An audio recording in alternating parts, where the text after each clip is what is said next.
One, two. 1, 2.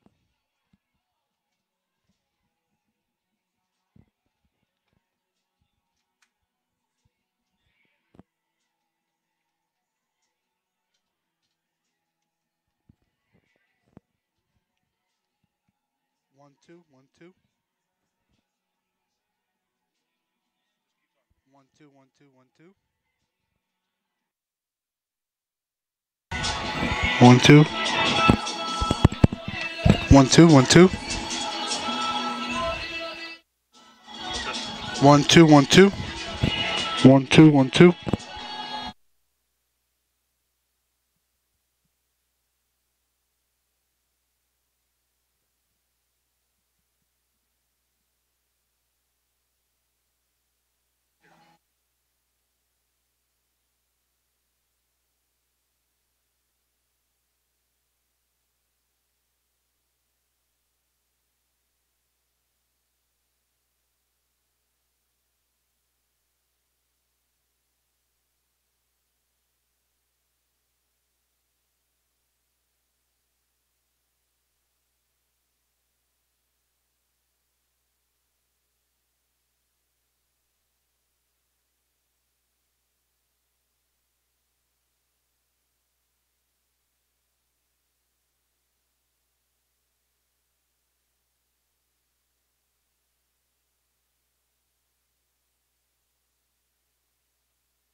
Testing 1 2.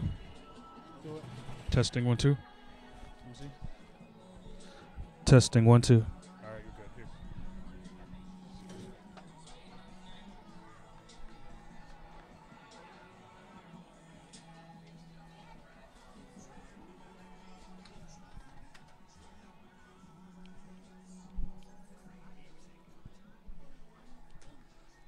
We're going outside?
Great.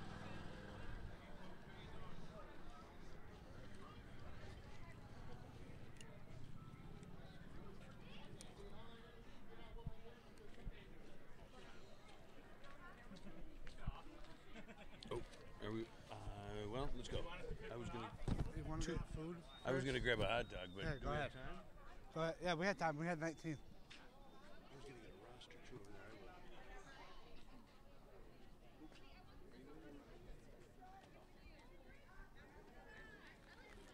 there.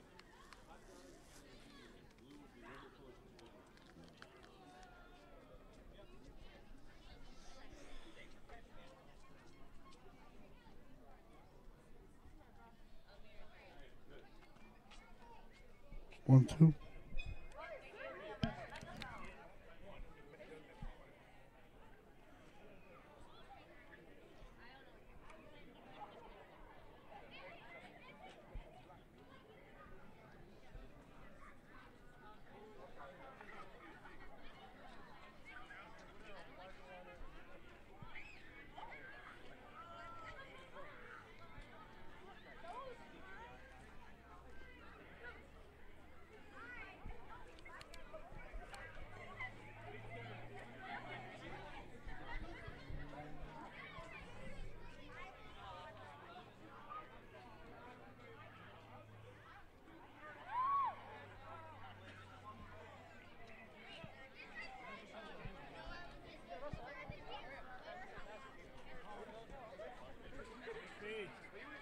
to see you, buddy. Is that on camera?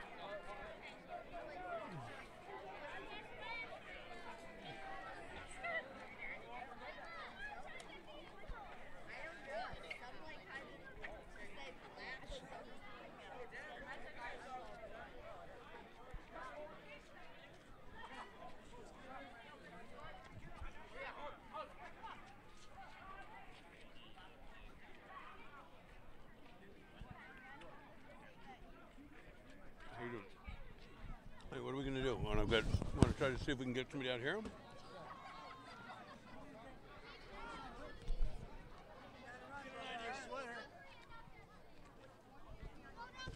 There you go. What's going on? Are we? We're on YouTube. Oh, we are. Great. Well,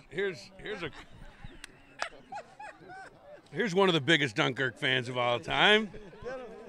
Oh, really? What do you expect tonight? Not sure. It's going to be tough. We're told the last game they got away kind of lucky, 2 called back touchdowns and all that. But yeah, I don't know, Greg. Yeah. I hear you. It's a good team. It should be a great game. I really expected, Yeah, that. Besides all that being close and all, it was a great game. Great high school game. Probably one of the better ones I'd seen in a long time. Yeah, I wasn't here. It was fun. It was a great game to watch. Coach Serratore said that was one of the toughest teams he played this year. Oh, yeah.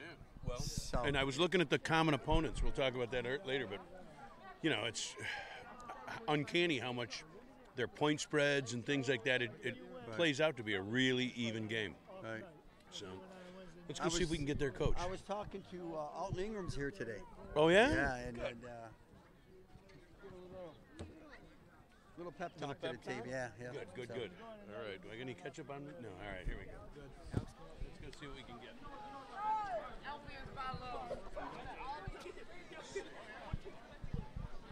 Where do we go through? Here? Is this the gate? Oh. Is it open? Oh, we're over here.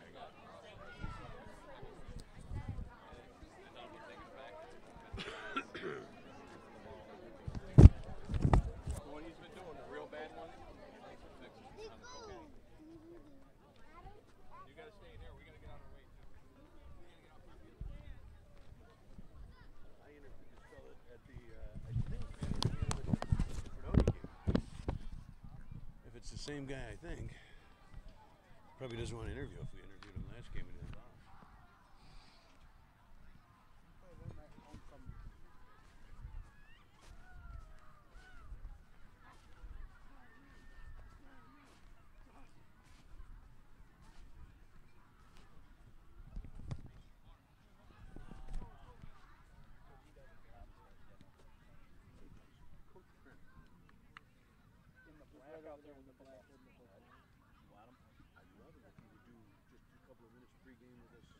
Coach Grenning.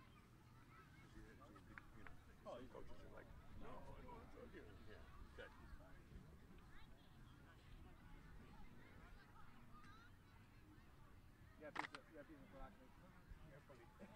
Do a couple minutes on local cable? Sure. All right. Sure. Good. Let's have his team in the back. Good. Are we ready? Are we good? Oops. Oh my gosh.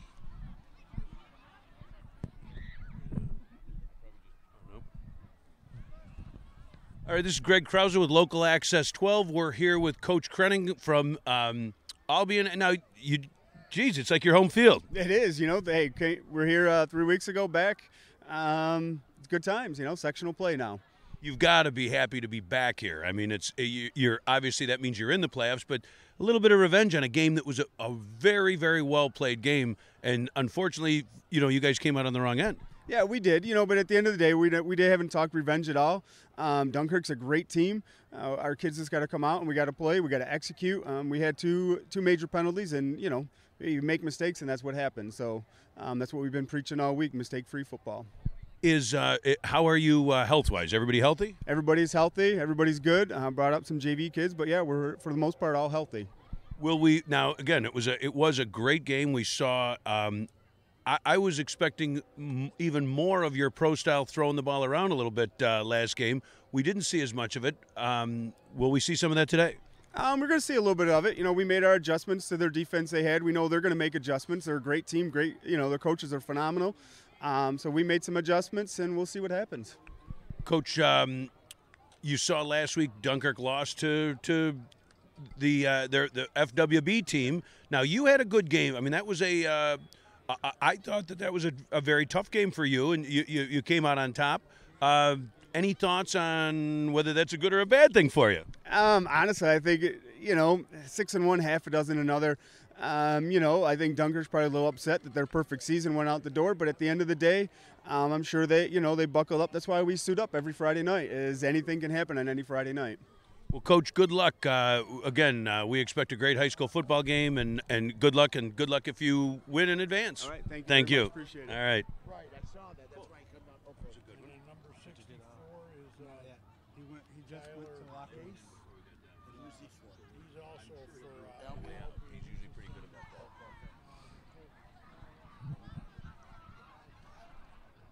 I was trying to get the crowd while I'm at it.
2 minutes, Mike? Quick, real quick. We love our...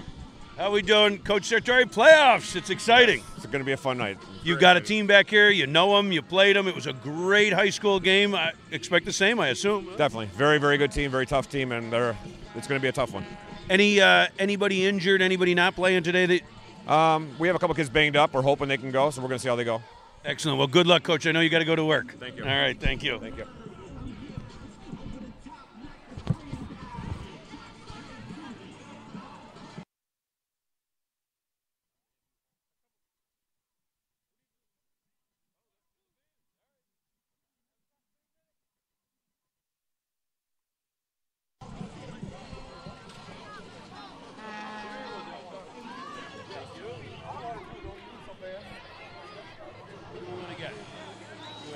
Stands? Do we want to grab somebody here?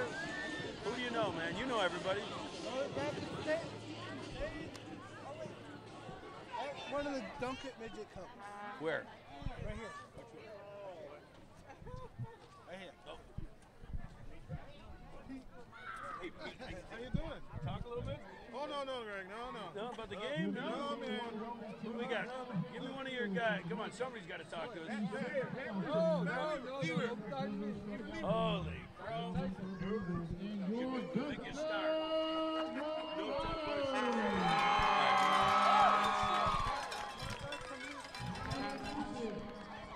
Well, all right. How about this young lady? Where else some people in? You bring us somebody. What do you think? You want to talk? Is Shannon here?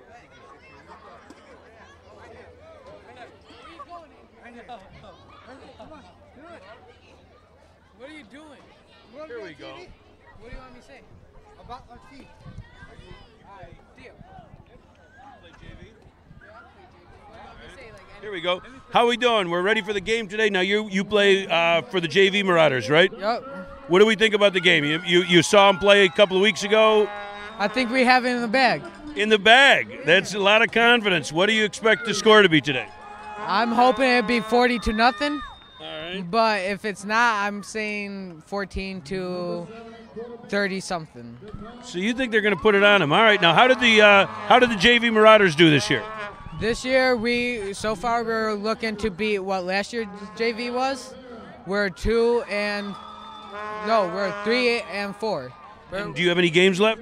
Tomorrow is our last game against Panama. And where do you play that game? Up in Panama. Oh, you got to go to Panama. That's right. The midgets are here, aren't they? Hey, for anybody that's out there watching, it's midget football, Dunkirk Fredonia midget football tomorrow, right here at the stadium. It'll be a lot of fun. Well, thank you very much, and good luck tomorrow. All right.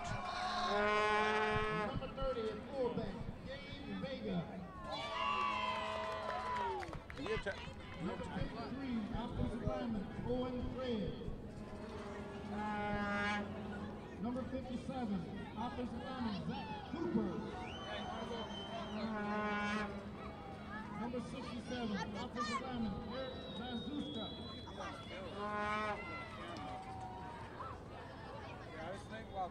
If we got another camera, offensive lineman Peyton Morgan. There's only 46 seconds. I mean, 30. Yeah, let's go. We got a little pregame to do. We still got to get in. That's the hard part. Hey, you have somebody? What? You have somebody? Go up and do the game. No, you have somebody with you. Upstairs. Yeah, Shannon.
1, 1, 1. I'm good. Toss. There we go. 30 points a game. They were only held only 12 last week. Yes. So We'd like to make this announcement. The New York State High School Athletic Association What's requires that? officials to enforce all sportsmanship rules for athletes and coaches.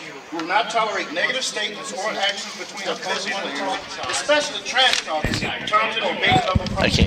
If such comments are heard or actions seen, a penalty will be assessed immediately. We have been instructed not to issue warning. So let the days. All right, so here we are. Playoff football. Getting out there, they're out for the toss right now. Dunkirk kind of coming back off of its first loss of the season. They've got to regroup. I'm sure that they're welcoming the opportunity to get back on the football field. And we've got an Albion team that's here, looking for perhaps a little revenge. They were in here just a few weeks ago, lost a very good football game, lost a tough game, and had 2 touchdowns called back by penalty. So they're in here, the 6 seed versus the 3 seed. Dunkirk's got the 3 seed, obviously, by virtue of winning the league. A lot of commonality between these two teams. As I looked over the stats, I thought it was ironic that when you did point differential, point differential for both teams' common wins, they were both at 46 points. So overall, there's a slight edge to Albion in the battle of points, 124 to 98. But I think they're pretty even football teams. They play somewhat similar styles. Albion may open it up a little more, and Dunkirk will smash it a little more. But they're both fast teams. They both are well coached. They both are going to play solid defense. Once again, we saw big plays and penalties in the last time these two teams met. The big play being that 75-yard touchdown run to start the game for Albion, and the penalties being the 2 that got called back. And Shannon Davis, here we go. Absolutely, here we go. Here is the opening kickoff, and it's actually shorter. It's at the 10-yard line. Albion turns it to the 30-yard line, so it's a 20-yard return. That was number 12. That's Eugene Harrison on the return. So here we go. It's 1st down and 10, first possession of the game. And like Greg said, Albion's here to get some revenge, and Dunkirk's here to prove that they're the team that everyone was saying they were throughout the season. Last week was a little bit of upset. And Albion here, we got twins right, receiver left. Pritchard's under center, single back. 1st and 10 from the 30-yard line. Albion leading from left to right here in the first quarter. Up the middle, and Dunkirk was ready for that. Farnham, DeJesus Farnham, I believe, with a big play right off the bat. Yeah, that was number 7, Devon Farnham DeJesus on a big play, loss of 2, make it 2nd down and 12, so nothing was there. And there's a little bit of a surprise this week, Greg. I don't know, there's a quarterback change for Dunkirk this week. 2 backs. That, I think they're looking to shake things up and make it happen. But up back, first man, big hole up the middle, 1st down and more. That's their big fullback, number 6, Demetrius Gardner, is a senior at 230 pounds. Boy, we expected to see a lot more of him last game, and for whatever reason we didn't. And I think you can see a steady diet of the big boy today. Yeah, absolutely. It's a gain of 17, 1st down and 10 at their own 45. Play action here. Pritchard looks back, finds his man. Oh, it is dropped by the fullback. Is that Taiwan? He definitely had some room there. That was Pritchard is a very good quarterback. He throws a great ball, and as I've been talking to people throughout the week, my position, if he had receivers, I think he could be a very effective quarterback. I remember they had several drops last game, and we saw one right off the bat. Absolutely. And Pritchard can do a lot of damage with his legs as well. Here we go, shotgun, twins right. Actually, twins left as well. Quarterback keeps it. Again, breaks a couple tackles, still going. Gain of about 6, looking like the spot, and that could have been stopped for a gain of 1 or 2. It's a great athletic ability by Pritchard there, breaking a couple tackles. Yeah, I tell you, he's a player, and once again, Dunkirk's going to have to tackle. They could have had that, maybe a 1-yard gain, set up a 3rd and long. Now it's a manageable 3rd and 5. There we go, twins right. I formation. Draw. Oh, and that is tripped up in the backfield, short of the first down. Gain of about 1, so it's going to be 4th and a long 3 here. Ball is at the Marauder 48-yard line, so let's see what the Purple Eagles, they're coming right to the line of scrimmage. Looks like they are going to... for it? No, they are punting. The quarterback, Pritchard, is their punter. Oh, that's right. So it's hard to see the substitutions there. So it's a big stop for the Marauders early. Obviously with low line drive of a punt, but it looks like it's going to get a nice roll, not returnable. Down at the 16, that's number 14 at Dunkirk, Philip Messina. That's the freshman up playing as a JV quarterback throughout the year.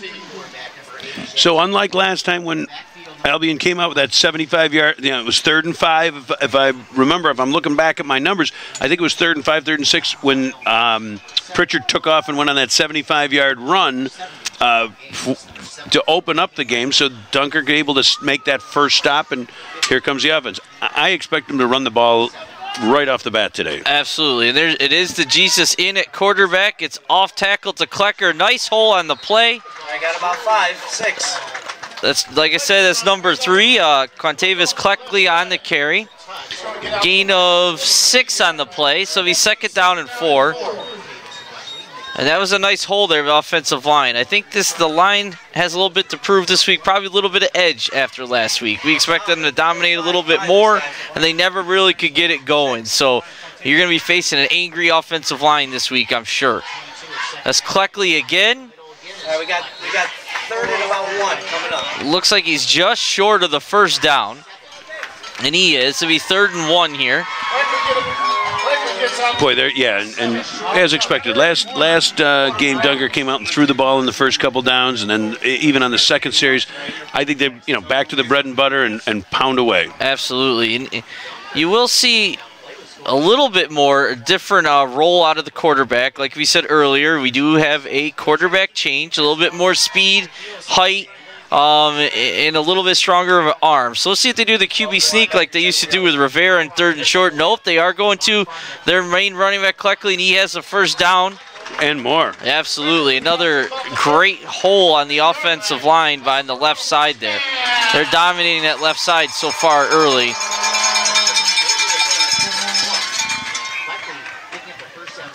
What'd that turn into? He's at the 32, 33. We'll call it the 33. Absolutely. So it's Marauders first down at their own 33-yard line. 8:15 and ticking on the first quarter. No score so far if you're just joining us.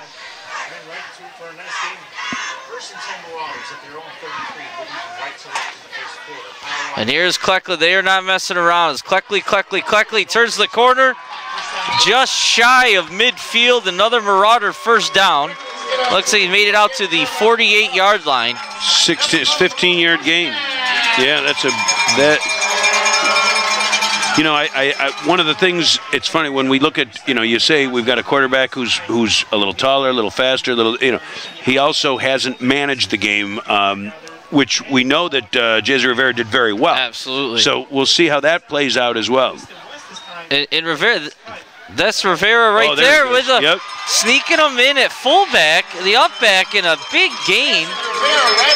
That's a 22-yard run. A little short of that. Sorry about that. More like 17. Yeah, but boy, nice quick call, hitter. Quick hitter. The line's blowing open the hole. Also gets, boy, Rivera's taking his role and running with it. Absolutely. Good for that young man, doing what's best for the team. This guy Cleckley to the right, and nothing there. Looks like he stopped short, loss of 1 on the play. It'll be 2nd down and 11. host the Purple Eagles. He'll be stopped for a 2-yard gain. Again, so most of the yards have come on the left side so far. Let's see if they continue to exploit that this drive.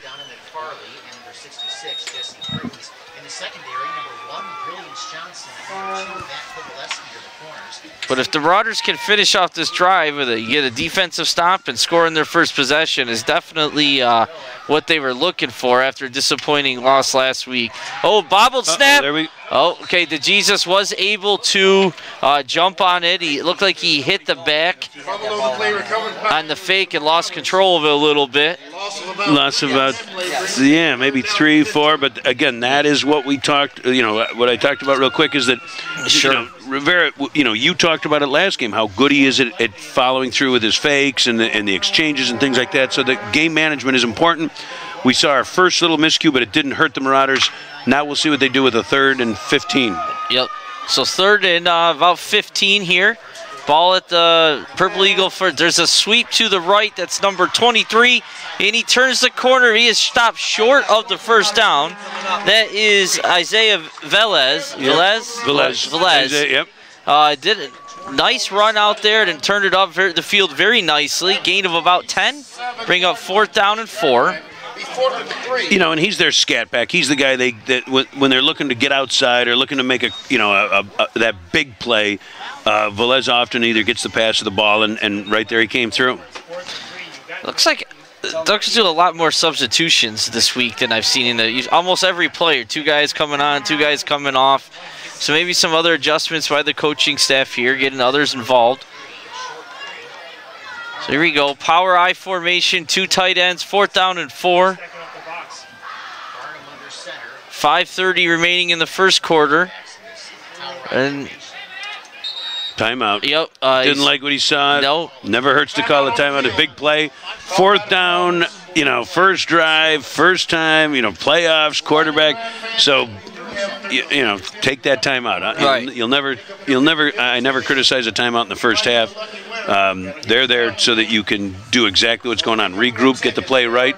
Now we'll see what they come with out of the, I'd expect they've got it on the ground. They're going to keep it on the ground. I would expect, I think we'll see Cleckley on the left side, maybe with that sweep. It's within his range. Yeah, you're going to give it to your best back, and the offensive line's been dominating the left-hand side. They could go for the field goal here. I'm not expecting it, but they could. It's just not Coach Sertori's style. No. We know that he's got the leg. We've seen him kick off. They could do it, but I think on this first drive, they've moved down into the territory right. Even if they don't get it, they're going to have them pinned down in the other end, and they flip the field. So that power I formation, 2 tight ends set. And it is it's the DeJesus rolling, and he has decided to keep it. And he is short of the first down. A little bit of hesitation there. The hesitation was what killed him. I think that if he takes off, he had good blockers. If he just takes off with that ball, he's going to get his first down. But, he kind of looking to see whether throw, hold on, what am I going to do with it?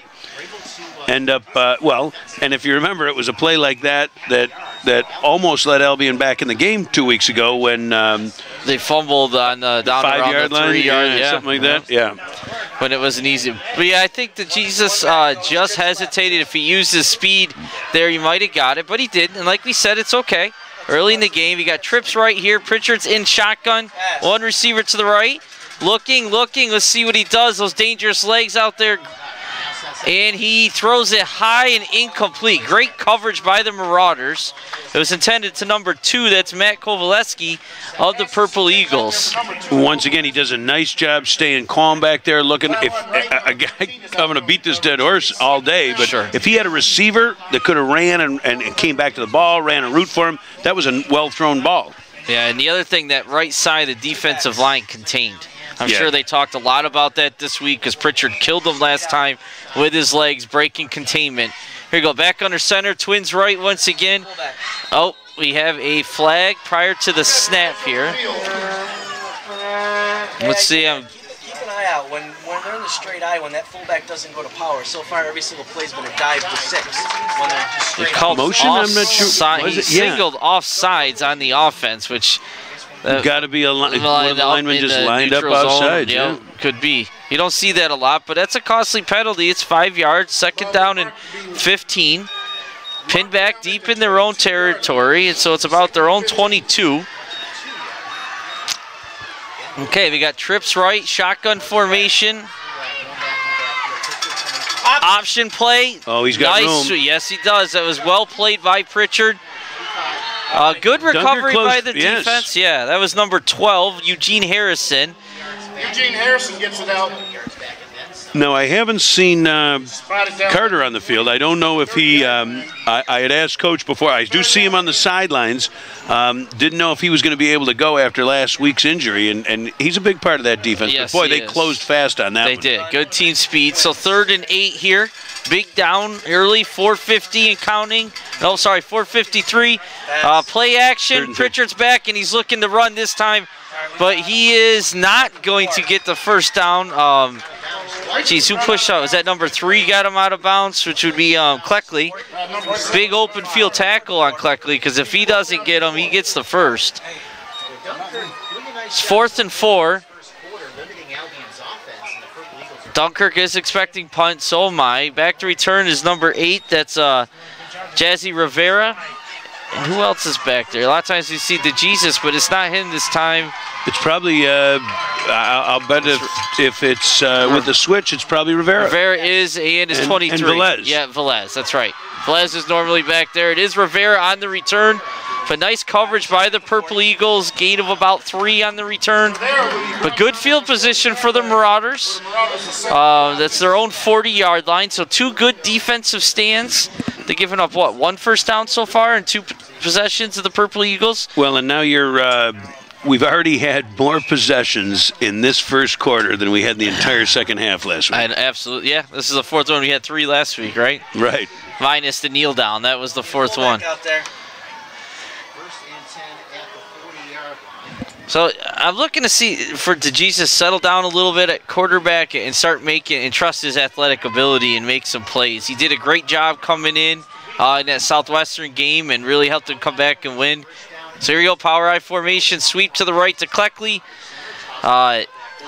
Nice job by the Purple Eagle defense there. Not much there.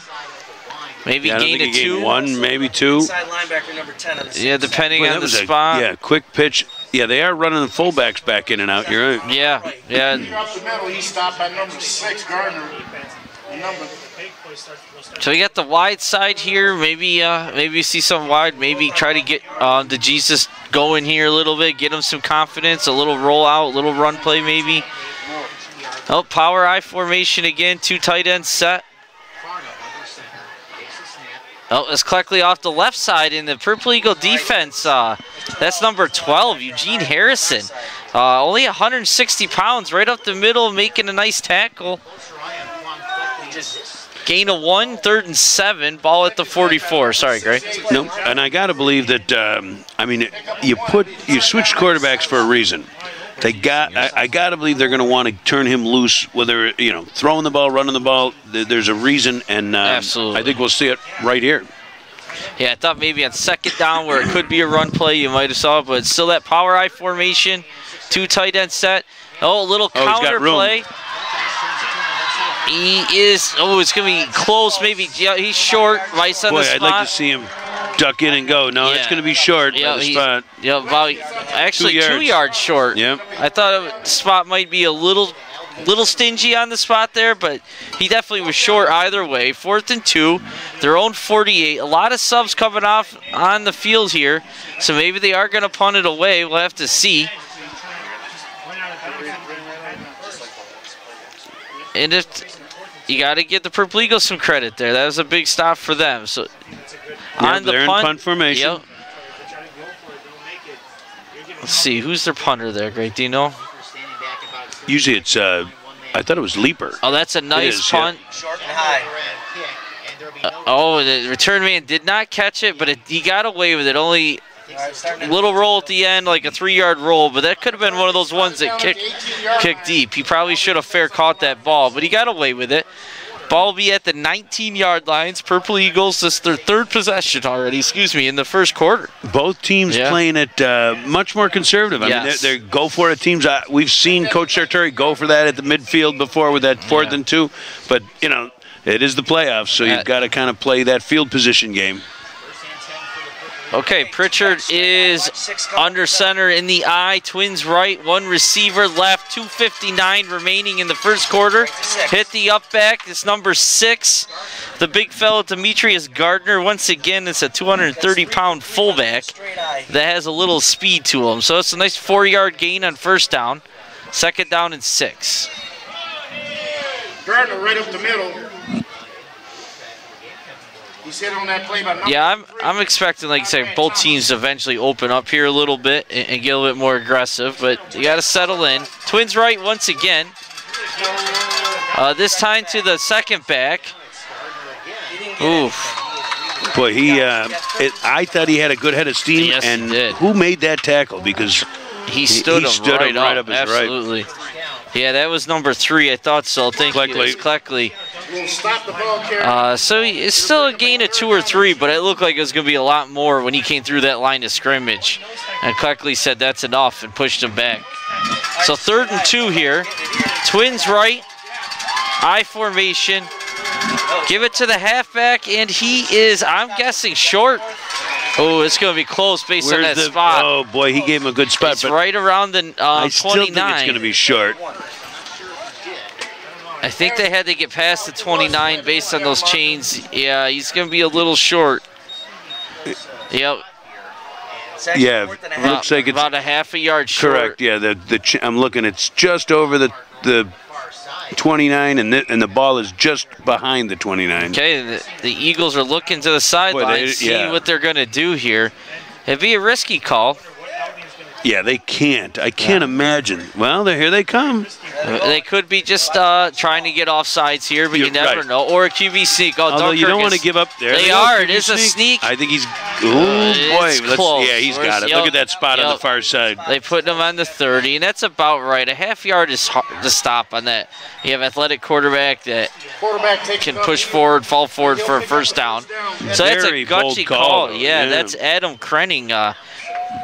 Yes. Yeah, going after it early. I like it, though. They talk about modern-day statistics, and you hear these guys in the radio talking about don't punt, go for it, go for it. I mean, the stats say go for it, but boy, oh boy, that's risky. Tough when it's staring at the 30-yard line. Shotgun, trips right, gives to the deep back. Nice push, nice gain on first down for the Purple Eagles once again. It's close to 6, 5.5 yards. Be a pick up a 6 on that play. Bring up a 2nd down and 4. Yep. So let's see what that 4th down conversion does for momentum here, and see if the Eagles continue on down the field and Marauders buckle down and stop them. Twins right, sweep to the right, cuts it up the middle, and enough for a first down and touchdown saving tackle by number 9. That's Raleek Mosley. And that will, 9 seconds left in the quarter, so that'll probably be our last play once they set the chains, I would guess. At the 45, it's an easy flip, but yeah. That was a 15-yard, nice little 15-yard run. And he almost broke that one. That was the last guy that could have made the tackle, made it. And that does bring us to the end of the first quarter with the score remaining. Dunkirk 0, Albion 0. But Albion does have the ball into Marauder territory at their own Marauder 45. With a big 4th down gutsy call, and now they're putting a little bit of a drive together. Yeah, 20 yards in 2 plays since that 4th down conversion. But they still got a long way to go. They drove no, I checked. They drove about midfield last time before they had the punt. So it's still a long ways. Marauders drove into the 20s and then got stopped in the first possession too. So neither defense is going to crack or give in easily just because they penetrated their side of the field. Yeah, I think we've seen, like I said, what we expected. We got a very good football team, 2 teams that know each other. Sure. So, offensively and defensively, they're still feeling it out.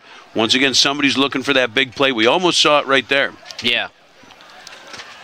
I didn't catch the number, so I don't know if that was their speed. It was Brilliance. It was Brilliance Johnson. Yes, based on that speed, and that's their sophomore. It's only 135 pounds, so it's kind of a little true to my heart. I graduated 130, so you like the little speedy guys if you're me, and he almost broke a big play there. So here we go. First play of the second quarter. Pritchard is going under center. He's got twins right, which they've done every play so far. Oh, motion this time. First time we've seen that. Giving it up the middle once again. That's Harrison on the carry. Short gain. That's a little better job by the Marauder defense on first down. Stopped after a 2-yard gain by number 13. So we got a 2nd and 8. And so, still haven't seen, I mean, for you know, they split 3 receivers out every play. I still would expect them to throw the ball a little more, and their stats show that they throw the ball a little more. But if you remember that last game, here we go, and it is to Harrison again. He's got tackled in the backfield. That is a great job by Taiwan Wright, the sophomore. A lot of big plays last year as a freshman on varsity too, and later on in the season, the stadium, and he kept great containment there, and a 3-yard loss on the play. Actually, the 5-yard loss because they were up 2, but so that's a big loss. Yep. So it's 3rd and 13. That's what I was looking at, but it was a 5-yard loss. Thanks, Gray. 3rd and 13. Let's see what we've got. We've had 11 in the box. Dunkirk still doesn't really have a safety out there. No, it is a pass play. No play action. Going deep down the right sideline. Got a man, and it is complete. Wow. They finally had a guy make the catch. It was a beautiful throw. Perfect, yeah. Pretty good coverage. Yeah. I mean, I'd like to see that again. But inside the 10-yard line of the Marauders, down to the 5. Yeah, that was Jacquees Harrison, and Greg, you made a great point before the snap. No safety help. Right. It's tough being a corner on the outside against a good quarterback. That one-on-one coverage, it was good coverage. He had a half a step on him only, but Pritchard put it right in his arms. It was on. Yeah, Farnham and Jesus was running with him, but yes, it was a great pass, and you watch that. It's tough for that safety to come from. Okay, that's Harrison up the middle. Stop just short of the end zone. It looks like it's about the 1 to make it 2nd down and goal. 10:30 remaining in the first half. Still no score, but the Purple Eagles are threatening as we speak. It's down to the 2. 2nd and goal from the 2. Clock ticking. Then Pritchard or Albion decided to throw the ball. Twin right formation. 2 backs this time. That's the Harrison again, leaping over a would-be tackler. That's a great job by number 74 of the Marauders. Moreland. Yeah, that's Peyton Moreland, and he's known for that. We've called his name out for penetration up the middle the last couple of games. And he didn't make the tackle, but no gain on the play. He disrupted the play so much, and that's what those nose tackles are supposed to do. So 3rd and goal from the 2. Twins right, I formation. Gives it to the fullback, and he is in the end zone. That's the senior, Demetrius Gardner. That's a big fella to try to stop. It's not easy, and line made a good opening though. I mean, he didn't. I don't know if he got touched by the time he was in the end zone. If it was an arm tackle, and you're not stopping Gardner with an arm tackle. So that's the first score of the game with 9:38 remaining in the first half, with the extra point attempt to follow. They look like they're going to kick it unless there's some sort of fake. That's number 7, Justin Robinson. Wasn't Pritchard kicking last game? I think he punts. He definitely punted. I thought he was their kicker too. Maybe not. And the kick is good, making the score Albion 7, Dunkirk 0, 9:38 remaining in the first half. You know, soccer season's over, and so, go grab yourself a kicker. Yeah. Well, we'll see how the Marauders respond. Obviously not their first time they've been down in the season or in the last couple of weeks. And I just keep waiting for this team to get on a roll.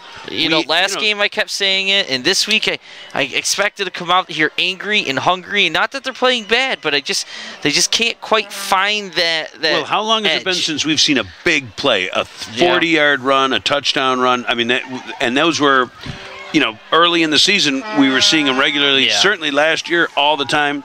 So I'm still looking for that big plays. Yeah. So we got Velez and Rivera back to return. kicking off for the Purple Eagles. And that is Pritchard kicking off. So he at least did kickoffs last time. Like, I thought he did extra points too, but maybe not.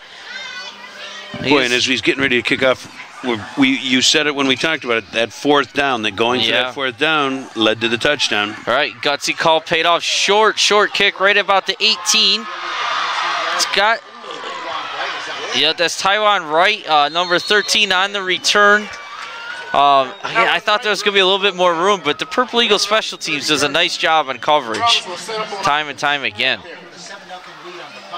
So they'll get right on the 30-yard line. 1st and 10, let's see, 9:31 to go. And they need to respond here. A nice long drive would definitely just be what the doctor ordered for the Marauders. Or maybe just a 70-yard touchdown run wouldn't be too bad either. Right? There you go, right off the bat. There we go, that power I formation, 2 tight end set. Pitch to Cleckley outside. No, that's not Cleckley, that's Velez. Cleckley is lead blocking. They just have not got much on the right side. No, you know, every time they've tried, they have not gotten, you know. Let's gain a 3, maybe less. Let's see where that spot is. Second, only 2. You only got 2, 2nd and 8. And yeah, I just, you haven't seen that domination at the offensive line yet. Couple good plays, but it just hasn't been there quite yet. Power I formation, Farnham under center. So that this time it is Cleckley, and Cleckley did a nice job. There's a nice hole. I think it's a 1st down. Yep. Yep, it is a 1st down. He'll get out to the 40-yard line. That's a Marauder 1st down. So he gets it up to just shy of the 41. 1st down and 10. 9:15 and ticking in the 1st half. Marauder ball in their own territory. See if they do a little bit better job in 1st down and get ahead of the chains and open up the playbook a little bit if they can. Double tight. It's Cleckley to left side penetration. He broke the tackle, but that really killed the momentum. It looks like that might have been 68. Jonathan Depew. With a big hit, and then, you know, once again, you don't bring Cleckley down usually with the 1st hit, but that was good enough that it did stop his forward progress, and he had to regroup. And again, we got another 2-yard start. 2nd and 8. It's definitely in the favor of the defense, the 2nd and long. But Cleckley did a nice job. That could have been a loss on the play with that pressure. Yes, 2nd and 2, ball at the 43. 2nd and 8, excuse me, gain of 2. Power I formation once again. Hit the up back, that's Rivera, and both times. A lot of yards on that all the time. Jazzy, he stays low and he gets going real quick. That's a nice little play so far. He's gotten over 20 yards and 2 times doing that same play. You think about it, it's similar to his quarterback sneak when he was in there. You know, stay low, get off quick. So we're at the 47. 47, yep, into Purple Eagle territory. 2nd time today. Power I formation. Right back to Cleckley here. Just not a lot of space, but he's moving that pile forward, which he is famous for. That could have been no gain on the play very easily. And we haven't seen the, I mean, I'm not sure if there was a change, if there's a chemistry, if there's something, but the offensive line hasn't dominated. They're still doing a nice job. They're still giving him room. But, boy, they were blowing teams off the ball, 3-4 yards a pop. We're going to see if that, that's a big tell. And in fact, last time they played these guys, they had that kind of control at the line of scrimmage. I think, and that's maybe why we had the quarterback change. We haven't seen it yet, but they got to show a little bit more threat of a pass play or something to the outside. There it is right there. Great play action to the right side. Block downfield. So there's a little bit of what we might have for the reason for that quarterback change, because that was a nice play by DeJesus, and I want to mention Savion Smith for a nice block downfield, number 16.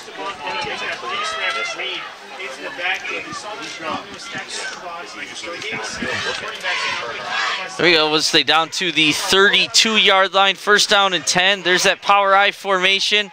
To the up back, and there's got room. Yes, he does. He couldn't. No, They close as 1st and goal for the Marauders. The Jazzy Rivera, another big running play right up the middle. That's becoming a pretty deadly weapon, averaging over 10 yards a carry on a fullback dive. And boy, he that was a good vision in there. Once he got through the line, he kind of, it was a mini weave, right? He was finding his spots. Just one player away from breaking it up. Maybe if he bounced that outside, I'm not sure, but puts him in his spot. What are we on, the 7 or the 8? Yep, and that's an Albion timeout. 6:54 remaining. The score is Dunkirk 0, Albion 7. But Dunkirk is driving. They got 1st and goal at the Albion 8-yard line. Looking to punch it in and tie up the game. And while we got a timeout here, we've talked about this the last 2 weeks. Dunkirk's gone for 2. We haven't seen the extra point attempt. Let's be interested to see if they do score here, what they go with, if they go for the lead early and go for 2, or if they settle to tie the game with DeJesus and his leg and tie it up with the extra point. I almost feel like, Coach Serteri is so old school that he doesn't, I'm not going to kick it. I'm going to continue to go for 2. There's percentages with the way that, Dunkirk plays. Getting 2 yards is what they do. Right. So I can see why they would go for 2 consistently. Snapping and kicking, it's kind of like snapping, kicking, passing, none of that fancy stuff for Dunkirk, And the offensive linemen love going for 2 Oh, my also. gosh, yes. There we go. Power eye, surprisingly enough. 2 tight end set. The G's under center. Pitch to Cleckley. Is that Cleckley? No, I think that's Velez. It is Velez. He hurdles. Is he in? Boy, it is a touchdown. What an athletic play by number 23, Isaiah Velez. He was flying out there. I mean, he was moving and then just took off. Yes, he did. And that a little bit of hunger for that end zone there, right? A little bit of hunger by Dunkirk. Boy, the Albion's over questioning, just taking a quick look. I don't know if he hit the pylon. I don't know. Which is always that automatic call, but I think he's calling that he went over the ball, crossed it in the air. No replay, obviously. And here they go for 2. And they are going for 2, absolutely. Power eye formation. This time a pitch right up the middle. No signal yet. I don't think he got it. Nope. No, and he is stopped short. So the Marauders score remains 6, Albion 7, 6:47 in the first half. And that's the only downside for going for 2. If you don't, you had a great exciting play, great leaping touchdown. You don't get it, and does it let the air back out a little bit? And I guess you can miss a kick, right? Absolutely. But I'm with you. Not that I disagree with the call. That's just when you don't get it, right. you ended a great drive on a negative play, and that's not the feeling you want. But that was a great answer for the Marauders. Don't get me wrong. Yeah, that was a 8-play drive. And it was diverse, too, of who had the ball. It wasn't Cleckley every play. Correct. Four different ball carriers. Right. And all 4 of them contributed, with good runs. Oh, yeah. Yeah, no negative carries on that series. So that's a nice, that might help stretch the defense out a little bit with the variant. It's not Cleckley off tackle, So hopefully that'll keep momentum going. A big defensive stop is what the Marauders want here, and get the ball back and maybe get another score before the end of the half. So we got 6:47 left in the first half. Once again, just like, all the Dunkirk games, it's moving quickly on your wristwatch. It's moving quickly along on the regular clock as well. So we've had 2 pass attempts total between 2 teams. We had the drop and the high pass, I remember. High, and then the big long you're right, completion. 3. And Dunkirk rolled out once to pass DeJesus kicking. There's DeJesus kicking off. He's a little shorter this game. Yeah. 2 times he hasn't made it to the end zone. This up past the 30. That's number 14. Jacquez Harrison on the return. I wonder what's up with that, because I mean, he was just booming the ball out of the end zone time and time again. I don't know if there's a strategy to that. I can't imagine not wanting to just kick it out of the end zone. Right. Yeah, because, I mean, they lost. Here we are in the 32. 12-yard difference, right. And there's always that threat of the big play when they're returned. You got Each team puts out dangerous weapons back to return. Right. All right, so what's Albion got is their answer. Trips right, Pritchard's under center, one receiver left, one back. There's the motion. Looks like man coverage once again. And that is the tailback. I'm not sure if that's Harrison or Brilliant, so let's see. That was number... I think that's got to be Harrison. He's bigger. Brilliant. Yeah, you're right. Yep, that's number 12, Eugene Harrison on the carry. Second down and 5. And Albion's done a nice job so far in first down. They really have. There's your trips right, single receiver, same formation, same motion, with the big fullback coming across the lead block. And that's a great job by 94 spreading that out, but there was no containment. That'll be a first down. That's Harrison out to about the 46-yard line.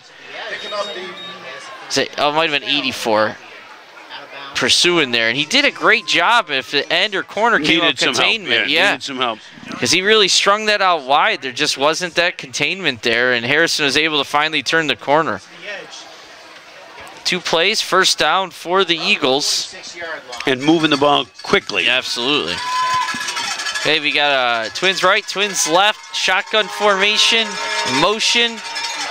Fake the jet sweep, give it to the big fullback coming. He's got room. Yes, he does, and he's got momentum. He won't go out of bounds. He has to make sure he throws another shoulder or two, just to let him know those smaller secondary players don't like that either. Boy, that's a big gain, though. That's a, what do we got? 6 yard line. What, at the 46? 20, a 19-yard gain. And that, we haven't seen that a lot. What they know is their fullback lining up as a deep pistol tailback, and they gave it to him off to the right side with a lot of room. So that was a little change up for the Purple Eagles. Trips left here. In the Marauder territory, pistol formation. There's the motion with the big fella coming across. Oh, low snap. Pritchard does a nice job recovering, but oh boy. That's grounded. That is, the flag's out there. There was a receiver in the area. There is a receiver. Yeah, there was. If now he absolutely threw it to stop the stop, but there was a receiver there. I could make that argument if I was. I gotta tell you, if I'm the Purple Eagle coach, I'm questioning that for sure. Maybe he's picking it up. Let's see. Wait, what do we got? It's on us. Trying to pick it up. He's talking to the Purple Eagles. Yeah, that is on. Is there a face mask involved? There is. Okay. Face mask on Dunkirk. I was going to say, he was, like you said, throwing that away, but there was a receiver within 5 yards of where the ball hit the ground. Big penalty. That was a great job by the end there. I didn't see exactly who it was. And it wasn't intentional. It must have been because it was only the 5-yard variety. Oh, what do we got here? Official timeout. Now that's an automatic first down. There should be an intentional grounding. There was no receiver inside as Pritchard tried to throw it away. There's only one flag on the field. So this penalty should have been offset. We got some kind of a conversation. Yeah, not sure what it's about. Let's see. Well, are they moving the chains again? Yeah, see, I don't think it's an automatic first down for a 5-yard penalty. That's what it is. It'll be first and 5. Personal foul? If it's only 5 yards, it's an incidental. It wouldn't be considered a intentional. I think that's what it's going to be here. High school at 15, right? It's not looking like it based on where they're putting the marks. There's some question in the box whether they're all 15, but it looks like it's an incidental face mask penalty for 5 yards.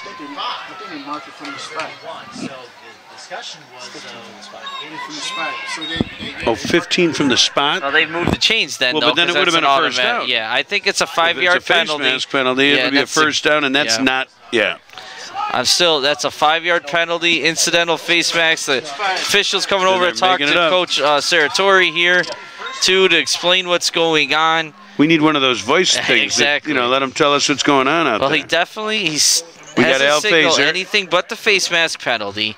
And based on where the spot is right now, they're calling a 5-yard penalty, replay a first down. It's the only thing I can think of. Everybody looks, Coach he's not arguing, but he's certainly Yeah, and that's a little baffled by it, I think, right. as we are. Well, they moved the chains like it was an automatic first down at first, but nothing added up there. Okay, so it is 1st and 5. Like we were talking about, ball's at the 31, 5:25 in the first half. Trips left, Pritchard's under center. There's the motion with the big fella, man defense. It is a pass play. Pritchard's looking left. And there, oh, great job. That is a huge sack. Is that number 30? That is number 30, Gabe Vega. And I'll tell you, that was a coverage sack. Yes, it because was. He was back. He had a good 3-4 second count to throw the ball. I looked up. There was nowhere for him to throw it. Yes. Dunkirk had great coverage in the secondary, and Vega cleaned up. Yeah, it's so a loss got a -7. Yeah. Also, I'm going to give credit to those ends in doing that controlled rush. Last time we saw this game, they were pinching in. Pritchard's bouncing the outside for the big play, and he wanted to do that there, but it wasn't there, and he got sacked. 12. That's Harrison. Decent game. It's going to be 3rd and long. Was that 2? On the carrying it? Yeah. I know that. I had Harrison, but I'm not sure. You. Oh, no, 12. I think you're right. And the 84, Dunkirk made the nice tackle. And I don't. So the gain of 84 would be that's Tyrese Kristen Johnson. A couple nice defensive plays so far. Timeout. Yep. It's timeout. Timeout, Albion. It looks like the quarterback of the Purple Eagles might be shaking up here a little bit. We'll have to see. That if that's the case, that could be devastating for the Purple Eagles. Oh yeah, he run. Without him, they're not going to go. I mean, he makes them run. He's a threat. Throwing, in every way. Yeah. Yep. It's great command of their offense. Which, by the way, has got to be. I mean, they do. From a preparation standpoint, as much as it is really a basic offense. I mean, they're running the ball up the middle. They're handing the ball to the fullback. They're handing the ball to the tailback. But, boy, they spread that. They got trips. They got twins. They got motion. They're at least giving you the look that something else could go on, and that obviously takes Dunkirk out of the box. Yeah. Last week when we watched 22 guys in the box, that was just an old school. And by the way, I think last game we saw a little more of that, and it's Dunkirk's strength. Yeah. There you go. Pritchard's under center, I formation, gives it to the fullback. He has a first down. Boy, he rumbled. My hat's off to the head coach, Adam Krenning, who calls a fullback dive on 3rd and long. Right, 3rd and 8. And he caught the defense. I wasn't expecting it. Neither was the Marauder defense. Maybe he was just figuring make it 4th and short, but he got the first. So it's 3:59 and ticking in the half. Dunkirk scores Dunkirk 6, Albion 7. First down and 10 at the Marauders 22. Pritchard under center, sweep right to Harrison, and the Dunkirk Marauders are all over that. Boy, there's a loss of 2. Yeah, that was a great. That's the quarterback, DeFarno Jesus, and a great open field tackle, and he's really a solid corner out there and tackling in the open field. Had good cover even on that bomb. It just was a great pass and catch. And I think 13, Tyron Wright was right there also. There was nowhere for Harrison to cut it off. 2nd and long. So 2nd 12, ball at the 25. Yeah, that might be false. No. What are they doing here? The officials stop it before the snap. No, I think the officials stopped it. They weren't ready, or I'm not sure. Now they're all talking again. Was the ball not set? Was the ball not blown ready? I mean, something's going on out there. I don't think there's a penalty. The officials just stopped play there for some reason. Yeah, okay, we're reset now. It's no penalty. It's 2nd and 12, ball at the 25. Pritchard's back under center, twins right, I formation. Give it to Harrison. He's tripped up, but a decent gain on 2nd and long, right up the middle. There's a nice hole there. Harrison run down across the 15 to the 14. Be 3rd down on about. No. Let's see. There's a 19. Gain of 6 on the play. Ball's at the 19. They got to get to the. What do they got to get? They got to get to. Just past Well, it was the 12, about the 12-yard line. Yep. So 3rd and about 7 here. Pritchard's on it. He is dropping back to pass. He's got time. Oh, he throws it into double coverage out of the end zone. Yeah, I don't like that choice. It looked like he had a short receiver underneath. He could have dropped it to a rare mistake by the quarterback there. I really like Pritchard. Didn't have a chance. I mean, nobody's catching that ball. No, it's out of the end zone. And you know what? If it wasn't, it might have been intercepted because it was double coverage. It was very nice. And, you know, I just looked Pritchard getting up, and he's hurting. He's not injured, but he's puts him at sore. 4th and 7. Big 4th down. So it's a huge play. 3:01 remaining in the first half. 4th and 7. He loves to throw the ball to Tim Wells, the big wide out on the right side. The fullback in motion. It is a pass play. He's looking left. He's going to go. And he is short. Yeah. I can hear the Dunkirk coaches in the box here yelling 6 is wide open, and he has been almost every play, but they're not hitting him. He dropped one early, and they're not hitting him. He was open on the previous play, too. Short, right in the middle, and he chose to go deep. So great stop by the Marauder defense. 2:53 remaining. They get the ball back at about their own 16. That's a big stand for the Marauder. They don't want to go down at halftime, and now they got plenty of time to. Well, now with 2:53, it's important to get at least a first down. I mean, Dunkirk is not a quick strike team, and but they don't want to give the ball back. They don't want to. It's not like they've got the ability to punt a 40-yarder. So here we go. Yeah, and get this: they have 2 tight ends and 3 backs. Yeah. There's a little play action there. Is Cleckley to the left side, which has been their most successful, consistent running play. Gain of 6 on first down. 2:40 clock. Cleckley clicking and clock. There you go. How many footballs could the? Yeah. Oh no, I don't want to say that one. 2:30 remaining. 2nd and 4. Deep in their own territory, and like Greg has said, they really need a first down here, and then see what they decide they're going to do and what kind of points they're going to go after. Cleckley up the middle, nothing there really. He's still fighting, but he's not going anywhere. I'm going to tell you, and I've seen it, again, that was a poor exchange. You know what I mean? It was just, I think Cleckley was waiting for the ball, an extra step. He was waiting for the ball to get that good exchange. I've also noticed that they seem, as opposed to where everything is a handoff with Rivera, we've seen a few more of those short pitches, those little 3-foot pitch to the back. Off guard running. Right, right. That's true. That is true. So 3rd down and 2, 1:40 remaining in the first half. It's hands out to Cleck. Oh no, Farm, great play action. He had me fooled, and he got the first down. Stayed in bounds, but the clock will stop for the first down. And not only did he fool us, if you notice, Cleckley got tackled without the ball in the backfield. So that was a great call, great play action there.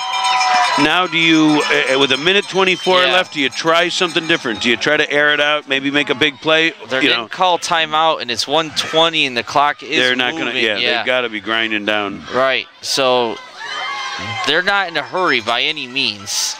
They do have here comes a receiver to the right. That's Rivera. And it is going to be a pass play. He's got his man short. Yep, it looks like they get out of bounds. No, they're waving inbounds. The Jesus pass was completed to number 16. That's Savion Smith. Timeout. Yep, they had to if they planned on doing anything. And that's so a nice 56 tackle seconds to keep left. In bounds. Yep. Yeah, I thought that he was out of bounds. I'm a little curious on the waving the arm, but it looked like either a shoulder or elbow might have come in down in bounds and then rolled on out, but that was tight. Again, we got to work on this replay feature. I know. There we go, Gabe. Come on, replay. We got the look. 56 seconds remaining in the half. Again, the score is Dunkirk 6, Albion 7, 2nd and 4. Ball on the Marauders' own 32. So they don't have a lot of time. And do they have one timeout left now? Well, let's see. They took one early in the half. They called the offensive timeout, then they just called this now. The concern is on the other side, if they throw the ball here and it falls incomplete, now does Albion have time with 56 seconds left? They've shown the long play ability. It'd still be third down if they throw it incomplete. It's only second here. So I think they. Oh, you're right. I got you. A little less risk of what you're saying, but it's a valid point. Well, and then does Albion call a timeout? Sure. Play action. Dumps it to this Velez short right and get out of bounds, and he did. Smart First play. down. Yep. Nice save, smart play. Instead of being selfish and go for a couple more yards, he got out of bounds, and you like to see that from the young man. Smart play by the senior. That's a Marauder first down. Out of bounds at the 39. Yep, it is the 39-yard line, so they still have a lot to go, but the clock, 49 seconds remaining in the half. They got to get some bigger chunks here, though, soon. Right. Yeah, those two passes were 6 yards and 5 yards. Play action once again, rolling right. A little farther downfield. Great throw by Savion Smith. No, he didn't go out of bounds, though. Oh, boy, timeout. That's a big mistake. Call your timeout. Coach is running down there and calling it. Oh, Savion Smith, great pass, great catch. He's got to get out of bounds right there. Tackle and, that's and Savion's a senior, and what a throw, though. We haven't seen that throw out of the Marauders offense. Correct. Good throw, good catch. And again, he's trying to make a big play. I guess you've got your timeout. Now you manage it from here. You're on the 35. Yeah. 40 seconds remain in the half. Now is the time to talk field goal. Yeah. I mean, now if you if they're at the 20-yard line and it's the clock is going to run out, do you try to throw a 20-yard pass into the end zone, which we haven't seen much of, or do you try to get the lead? And losing that last time out, though, that's really a big deal because they could throw it over the middle still, and now they throw it over the middle maybe one time. But it's hard for these high school kids to get to the line of scrimmage and run that hurry up. And right. I don't. Well, and particularly, I'm sure they practice it a little, but it's just not Dunkirk's thing. No, you know? I mean, exactly. they don't do it. They did change the football here. It looks they put entirely different football out there. That is the kicker's football. I almost guarantee it. It was a little beat up, just in case here, and they are running the ball with Cleckley. Nice run. Ran it to the middle of the field. Yep. Now they've got to hustle, though. They've got to spike it. You could spike it. Yeah, they're going to spike it. I see. See, this is where running back and forth, they've lost time. Gosh. That's okay. If they're going to spike it and then kick the field goal. Well, I'd spike it and throw a ball into the end zone. Right? It's only second down. You might as well give it, try to throw it into the end zone. So I guess it stops throw it in the end zone. Yeah. Right. You got to if you're throwing it here and you're sure that you got to tell your receivers either you score or you get out of bounds. Right. Or everyone's got to know to run to that line of scrimmage so you can spike it. Obviously, it'd be a first down if it's completed. Hopefully they know how to get out of bounds. Yeah. Okay, I like it, though. I like the aggressiveness here. Twins right, shotgun formation, one back on each side of the front. Oh, move a little wing back this time. A little confusion. There it is. Nice spiral. Oh! Yeah, you know what? That was great defensive coverage. But if he catches that, there's 15 seconds left. They're going to have to hurry and spike it, which they could do if they're ready. With 15, you only need one to kick it. I mean, Well, and the clock would stop for the first down, but that's okay. It's fourth down now, so definitely going for the field goal. And by the way, he catches that ball. Maybe he breaks that tackle and goes. Yeah, I think he's tackled right away. So here we go. We've got a 45-yard field goal from the 35-yard line. He's got the leg. And it's pretty much in the middle, a little to the left. Snap is good. Hold is good. Kick is far enough, but it's good. Yeah, I think it's good. Yes. Good. Boy, that was a line drive. That was crazy. Absolutely. When the way he struck the ball, it did not look like it was going in. And it just went inside that left upright. And that's a huge kick with 10 seconds remaining in the half. Gives them the lead going into the half. That's right. Shows they can do it. 9-7. And and good for him too. It's a little different being the kicker as the quarterback. Right. He's running all over the place. His heart's pumping a lot more. And he's playing cornerback as well. Right. Getting beat up a little bit more. Yeah, there was no take your time, think about this kick, you know. Yeah. You do quick here, or do you kick it out of the end zone and give him 10 seconds? You kick it out of the end zone if you can. I agree. Yeah. I'd rather have my defense with my top 11 defenders on the field to score against than obviously you're going to have some subs in here and special teams, and don't give them a chance to make a play and take a momentum that way. You show off that leg. Man, that line drive kick, I can't get over that. 45 yards and the ball was it was a straight line all the way there. 11 plays, 6 minutes and 37 seconds on that drive to take the lead at the half. Well, they're doing the squib, and they feel it early. Okay, that's back to about the 43. That was number 2, Matt Kovaleski on the return. 5 seconds remaining in the first half. You got to figure with Pritchard's arm, they're going to throw one deep here, see what happens. Why not? An interception, you should be able to make a tackle here. Well, and they've got, and they're only at the 43 now. They've got a chance to make a play. That's why I don't like the squib kick. Yeah, I don't either. Kick it out, put it on the 20, give them the extra 5 seconds. I'm guessing Pritchard could just about put it in the end zone from here. They're going under center, though. That's interesting. You think it would be a shotgun. Kneel down. No, they're going to take it in. Interesting. Yeah. Interesting. So the clock runs down. So we get a great, we talked about it being a great football game, 2 very evenly matched teams. And boy, as we do the stats, we're going to see that come through again.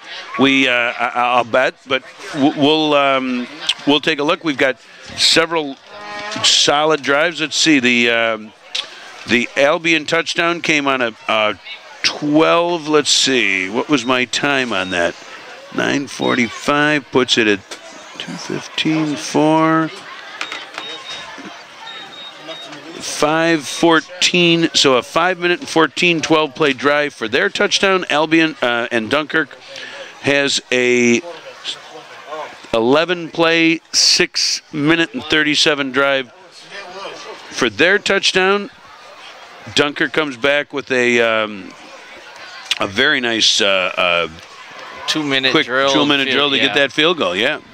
As I'm sitting here thinking about, too, the Purple Eagles were driving down the field, and then we had a couple confusions. Officials, the face mask, it kind of gave the Marauder defense a chance to catch their breath. No doubt. Slow down their momentum and made a great stand and came back and took the lead. So great stand by the Marauders there and turned, hopefully, the momentum in the second half.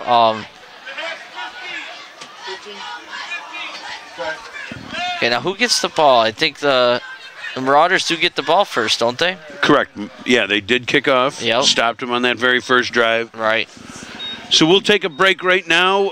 We'll regroup, get some stats, and we got 15 minutes on the clock. We'll be back in about 10 to set the stage for a great second half of playoff football right here at Carl Hepner Field in Dunkirk.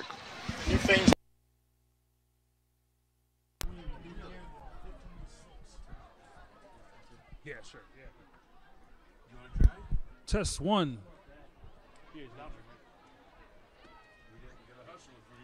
Yep.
1-2. Do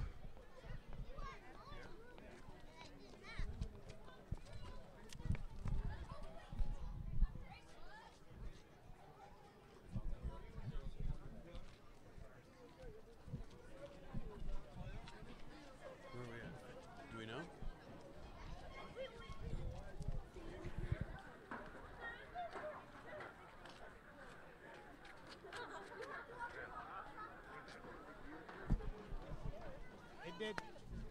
So here we are. Hey, we're at halftime live, local access 12. Ed, how you doing? What do you think of the game so far? This is really exciting. From what I'm being told, this is the team that they had to beat to get their title last year, and they're giving them a good run for their money today, and I'm very excited to be here. It's a great game out there. Judge, what do you think? I've been seeing some penalty flags flying. What do you think about that? Well, you can't trust those refs, they're especially if they go against some Marauders. But that last field goal was quite impressive. I couldn't. That ball never went more than 10 yards off the ground. No, line drive, but got the job done. Got the job done. Thanks, Judge. Mayor, can we get you for a minute? We're live here. We're coming out talking to a few folks. Hey, first of all, thank you. It's wonderful that people are home now. They can watch the game if they can't get out. We've got people with the YouTube channel watching it from all over the country. Thanks for that, and tell us a little bit, how do you feel about the game first? Well, I think Dunkirk is going to win this game. They're up 9-7 right now, and I think in the second half, Coach Sartori is going to have his boys ready to come back and fight hard. Now, tell us, hey, give us a little something. And again, we've got a lot of folks, not only local, watching this game, but we've been hearing that, they're hooking onto the YouTube channel. What's exciting in Dunkirk right now? Oh, Jesus, there's a lot of things going on. A lot of things going on, a lot of development coming. The Athenix project is coming. That's for sure. I know there's skepticism out there, but it is coming. It is coming. That's going to spur a lot of development in our city, and we're just excited about it. Great. And I know we're coming off of a great summer season with the Harbor and with the Phoenix and some of the other projects you're doing. It's going to be a year-round mecca. Absolutely. We just, closed on that Burgess property, and we're excited about that. We're working with Charles Pringle, the marina. There's going to be some upgrades on that property, too, at the marina. So a lot of excitement for next year. Well, thanks. We're going to head back up because we've got a great second half of football coming, playoffs, and hopefully we'll be back here again next week with another home game. And go Marauders, go Marauders. There we go. Thank you. Oh, Mike Civiletto. Now, how come you're not at the Sabres game today?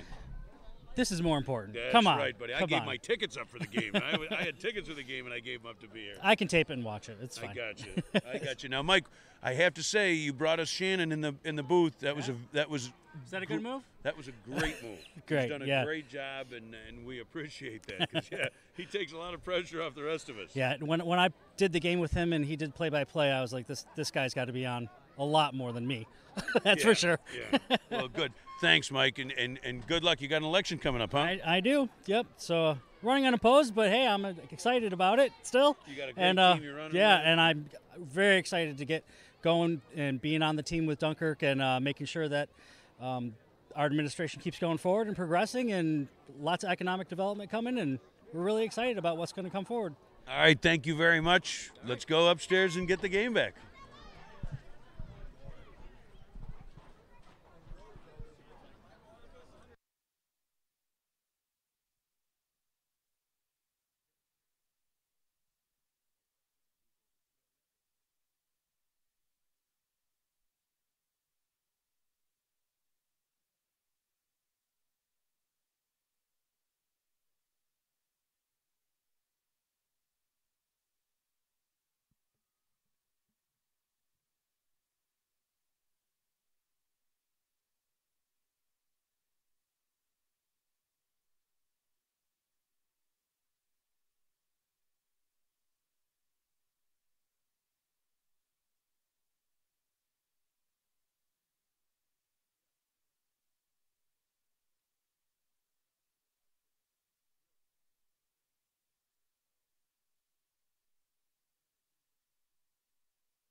Stands will push back. What do you have?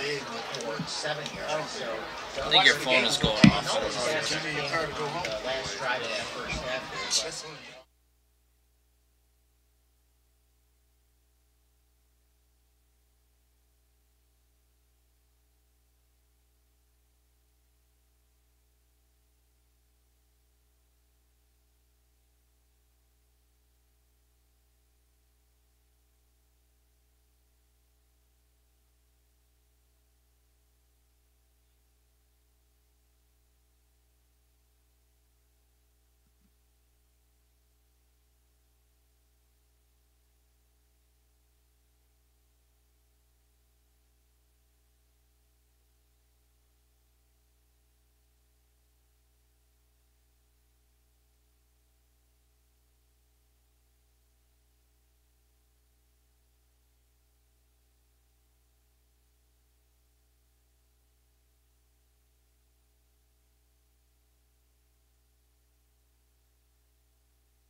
How are we doing on time? Should we go back on? I got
So here we are coming back for the second half. Some quick stats.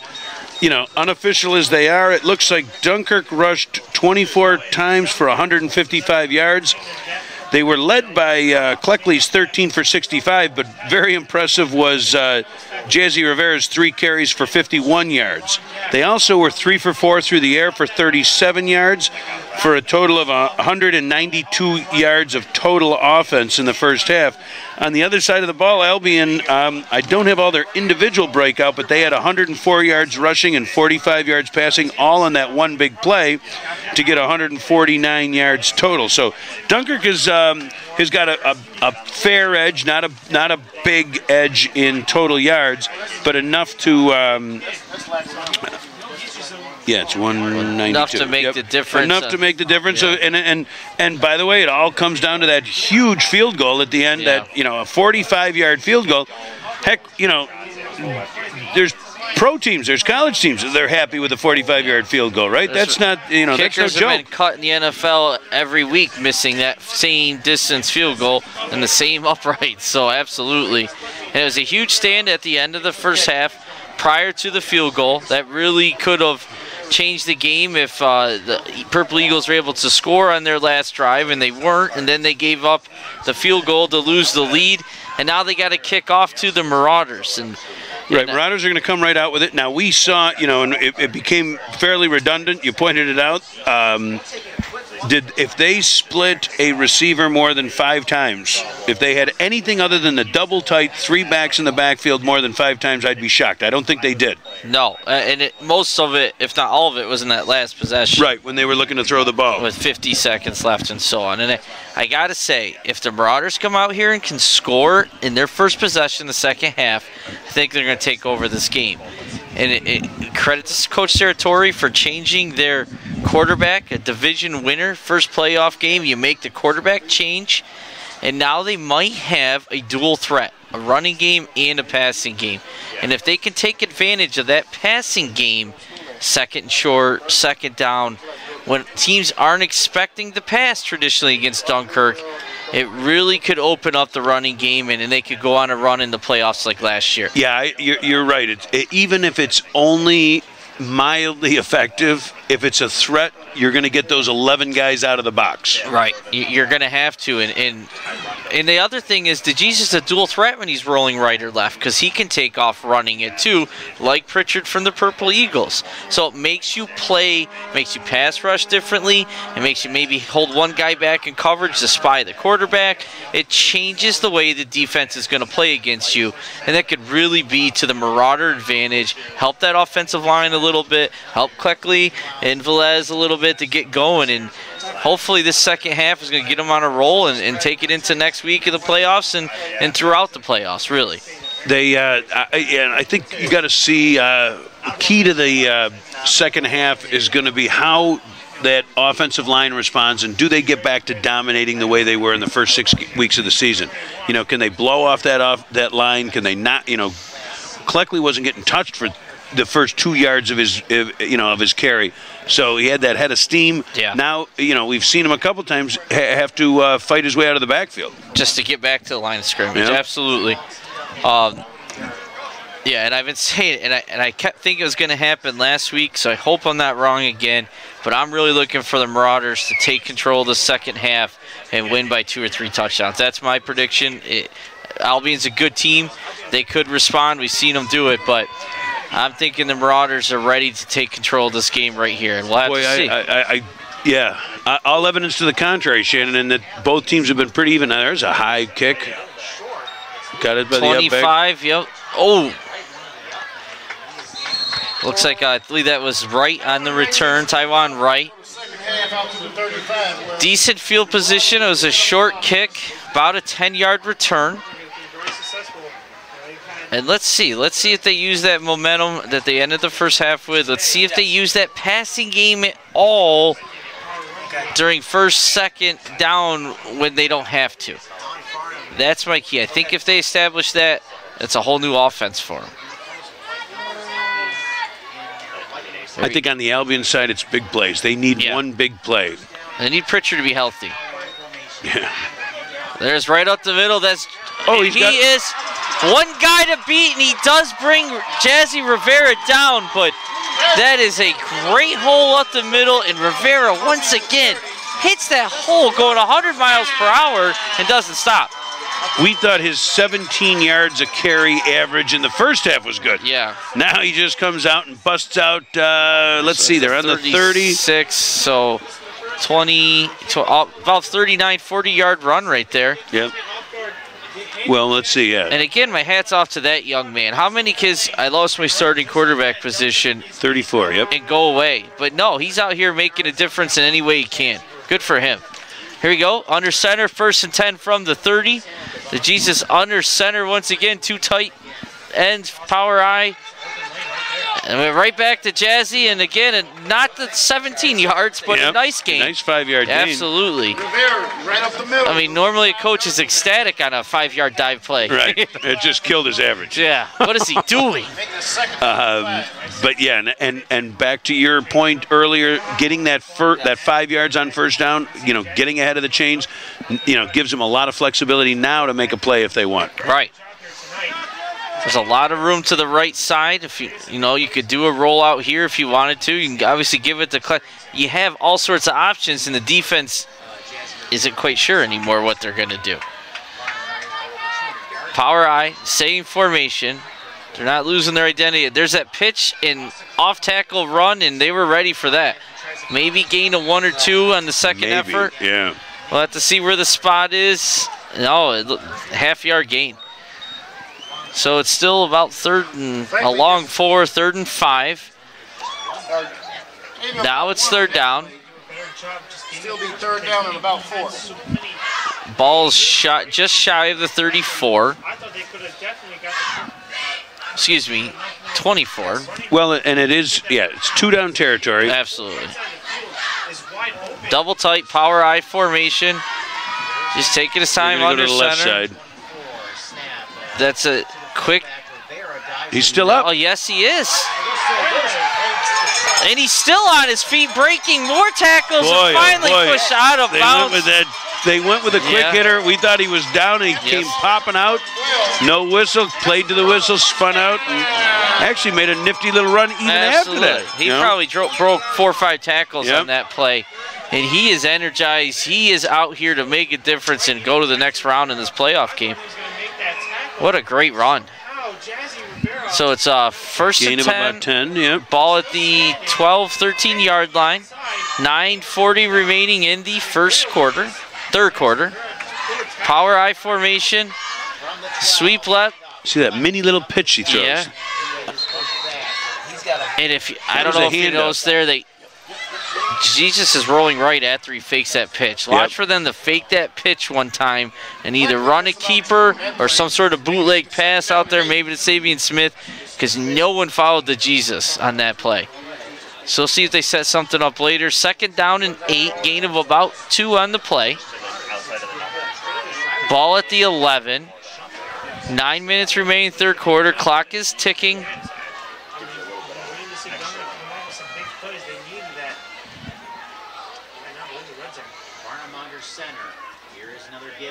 Right to Rivera again. Nice hole.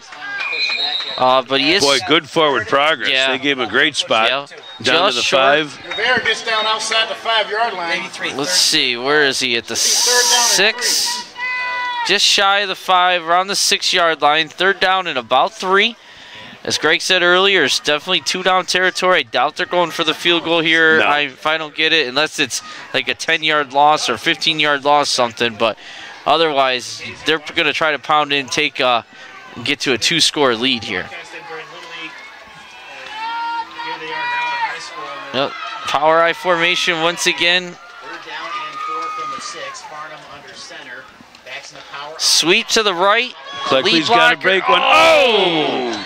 That was a brilliant tackle. Oh, my gosh, by Brilliance. Johnson Brilliance. The old ankle sweep. He fought off a block there, too. That's a really nice play by a sophomore weighing 135 pounds. Now the field goal comes back into play. Yes, it does. It's a possibility because you got 4th and, 8 now? And it They're looks setting like, up for it. Yep, they they're are. going to kick it. And I don't think they would have, even if the 4th and 1, 4th and 2. I agree. So it's right from the right hash mark. Was that 28 yards attempt? And it is solid. Good. Yep. That was a solid, nice, high, traditional-looking field goal. So 2 field goals by a high school kicker, 128-yarder, 145-yarder. Yep. 6 points in a row. So that makes the score Dunkirk 12, Albion 7, 7:32 remaining in the third quarter. Cheerleaders out there doing their push-ups. There you go. Sarge is calling them out if you can't hear them. 8, 9, 10. But that's a So huge 8 stop play. for Albion, too. Yeah, I mean. It is. It's a win once they're down there where they were. Dunkirk will take the Purple points, but Eagle, you're right. yeah. They're sitting on the 5-yard line. They make the big play, but boy, what a weapon to have. Oh, absolutely. Not to mention, I mean, Dunkirk, it was back to Dunkirk, ball control, football, first downs, No run passes. the clock. Right. You're talking about a 5.5-minute drive. I still like to see a mix in that pass play when people aren't expecting a little bit more. There we go. So the Jesus is kicking off from the 40, back deep, and this one is out of the end. No. Yeah, it is in the end zone, but I thought it was going deeper. About the 1-2 yards deep. That's the first touchback we've had today. He definitely got a hold of that one a little better than he had been in the past. I don't know if that was by design earlier or not. But that's his first touchback. 1st and 10 for the Eagles, and they need to respond. They need to get some first downs here. They punt the ball back. Marauders have the momentum. It's not going to be good for them, I don't think. So we got the ball on the 20, 1st and 10. Yeah. Twin right, 1 receiver left, I formation. They get right to number 6. That's the fullback. And he is a load, like we've said repeatedly. Demetrius Gardner. Gain of 5 or 6, maybe 6, yep. Yeah. To about the 26. And I think they have to use Gardner if they are going to win this game a little bit more. He's a big guy. He is obviously their biggest back, and he has decent speed, even hitting them in those flat passes, whatever else. So we'll have to see how that goes. And now he's lined out right here and trips right in motion. Draw. Oh, he's got some That room. is Harrison again. Oh, he breaks a tackle, lead blocker. Great job by the corner getting him out of bounds, Jazzy Rivera, but a nice gain and a first down for the Eagles. It's about a 15-yard run. Yeah. That when they're spreading them out and that motion play, taking the Motion defender went the other going way, yep. away, yeah, it's taking one less guy out of play there, and it really seems to be working for them. Here's their favorite formation, twins right, I formations, split end left.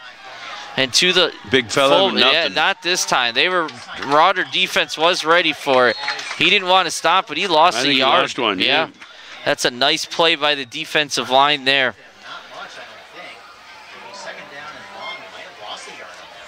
Yes. So 2nd and 11. Yeah, half a yard. Yeah. We'll call it a loss. Once again, no motion. No motion there. Didn't cause a little havoc. Yeah, and here is now we the got the trips right. Boy, they got a shotgun. There goes the motion with the fullback once again. And this time they go to the motion side, and another big hole, short of the first down, but a gain of about 10. He's right at the 50. You're right. With the tackle. When they're spreading them out, running that pistol draw, it's really causing some havoc for the defense. 3rd and 1, ball at midfield. Based on Coach Krenning's play calling earlier, 4th and short is definitely in play for going for it. Yeah, right at midfield, Yeah. they did that the same thing. Here's that twin right motion. Almost, it was a false start. Yeah. It was. I think the fullback, yeah. The tailback was leaning forward there. Yeah, he would have the first down too. Okay, that's a big break for the Marauders to see if they can take advantage. It'll turn 3rd and 1 into 3rd and 6. Ball back on Moves it back into their own territory. Spotted down at the 45, making it 3rd down and 6. See, in the past, we've talked about how much they like the blitz on third and down and fourth down, key downs. They haven't as much this game. That might be because of Pritchard's scrambling ability. They're doing more I think it also is they're spread out. They don't have the blitzer. They don't have the available player. Low snap. Great job by the quarterback, but getting the handoff to Harrison, but there's nothing there. Gain of a couple. I want to see who made that tackle. It's a nice play. That's our man 74, Moreland again, correct? Yep.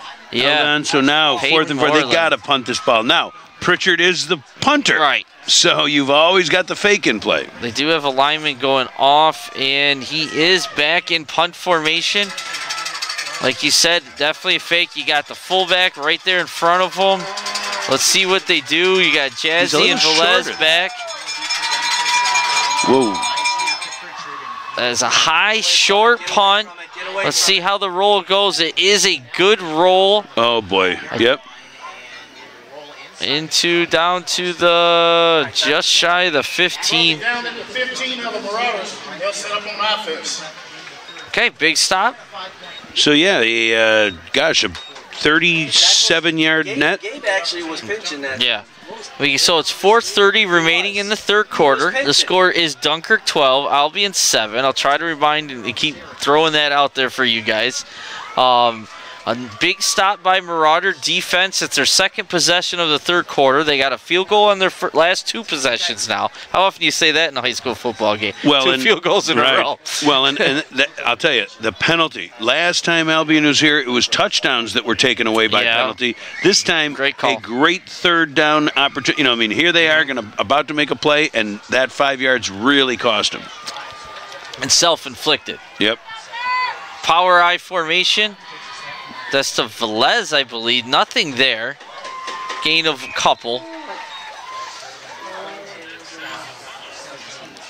I'm going to keep saying it. A play-action pass there or something different. The defense is stacking that box still. Stretch that defense out. Trust your quarterback. Trust your athlete. Make a play. And they're creeping up and up and up. You're right. Every time. 2nd down and 8. Now they might be a little bit expecting it a little bit more here. It would be the first 2nd and 8 that they've thrown on. Yeah, it would be. It would be. And they haven't. The lineup is the same. Well, and it is okay. At least they play action, and there he is. It breaks a tackle in open field.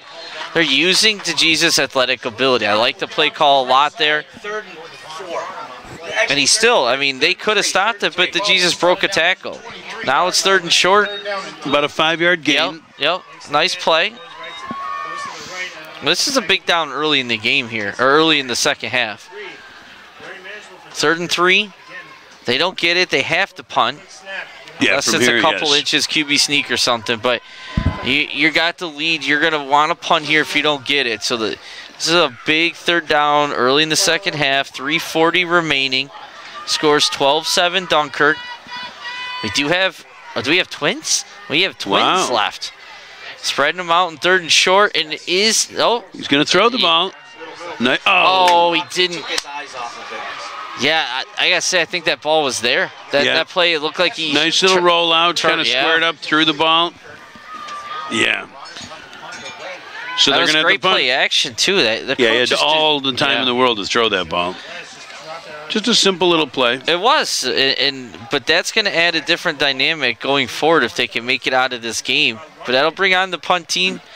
That's 22 back to punt. Cody Leeper. Back to return is number 14, Jacquez Harrison. Standing about his own 40. Leeper punt. Short. Oh, nice scoop. Oh, and they almost blocked that. Great punt. Good punt. All the way back to the 40-yard line. And good coverage. Guess who made the tackle? Jazzy Rivera. There you go. He's all over the field. He is. I can't say enough about that young man tonight. So we've got let's see, that was a 37-yard punt with a 5-yard return. Yeah. Nice punt, nice coverage. 32 net. So Purple Eagles, they got to take advantage of this field position. Trips right. Twins left. No one in the backfield. Empty backfield this time. With shotgun, they're coming out with the series. He's open and short.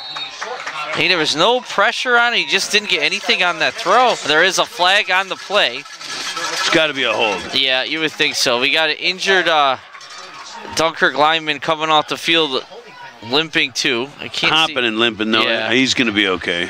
Walk it off. That's number 30, maybe. I think I might be. Yeah. They declined the penalty. Second down. That's interesting. Bring up a second down. We could have had first. What was it? Was it a 10? Oh, I don't think Coach wanted that call. He's not happy. Why did they decline that penalty? He did not want it declined. I was going to say. Same formation, trips right, twins left, 2nd and 10. All right, hold on. Wait, Coaches, there we go. Yeah. sorry, did not timeout Dunkirk. Ooh, that's early. You don't want to waste a timeout in the second half like that. But he did not want his captains to decline that penalty. There's no doubt about it. Yeah, he's hot. Yeah. And I don't blame him. You know, that's the kind of thing they, you know, and I know from being, you know, the officials kind of lead that. Now, do you want to do this? Do you want to do that? Yeah, they do. They talk. The captain's got to look over at the coach, though.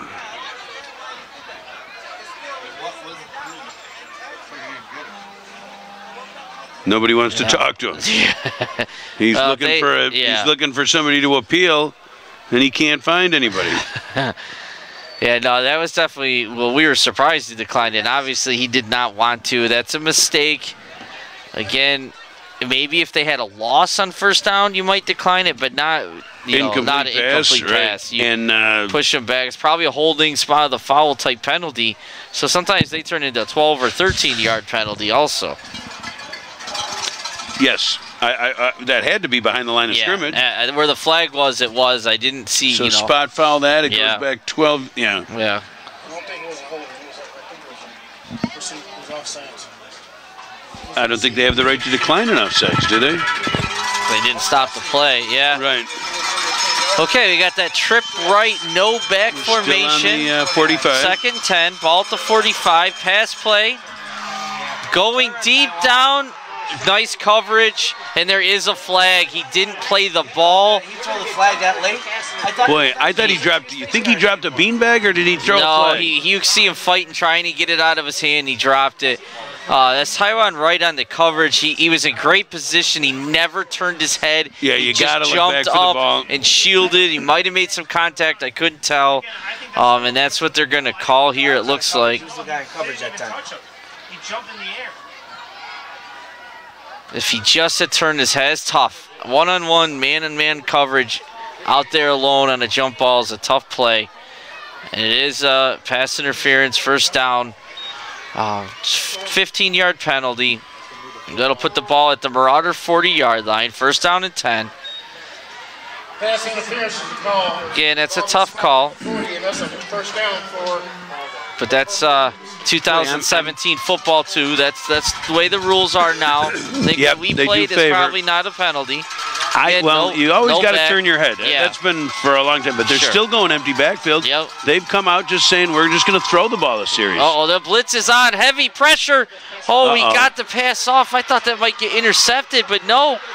It's completed to number 14, Jacquees Harrison, and a big gain. Boy, a great athletic play by both. Pritchard, who in the scramble found him. I thought he was throwing it away again. Yeah, I did too. Cleckley then he throws it into the mess. Up the middle, right. Throws it into the mess, and when he released that, I was expecting at least incomplete, maybe interception. Okay, so same formation, shotgun, right to the line of scrimmage. They're not. Oh, Cleckley on the rush again. Pritchard gets away. Boy, what a good escape. Oh, nice block. It looks like he might have lost. He probably should have thrown that away. But, man, did you see that block by the lineman? Yeah. Wow. Good hustle play all around both teams. It's going to be a loss on the play.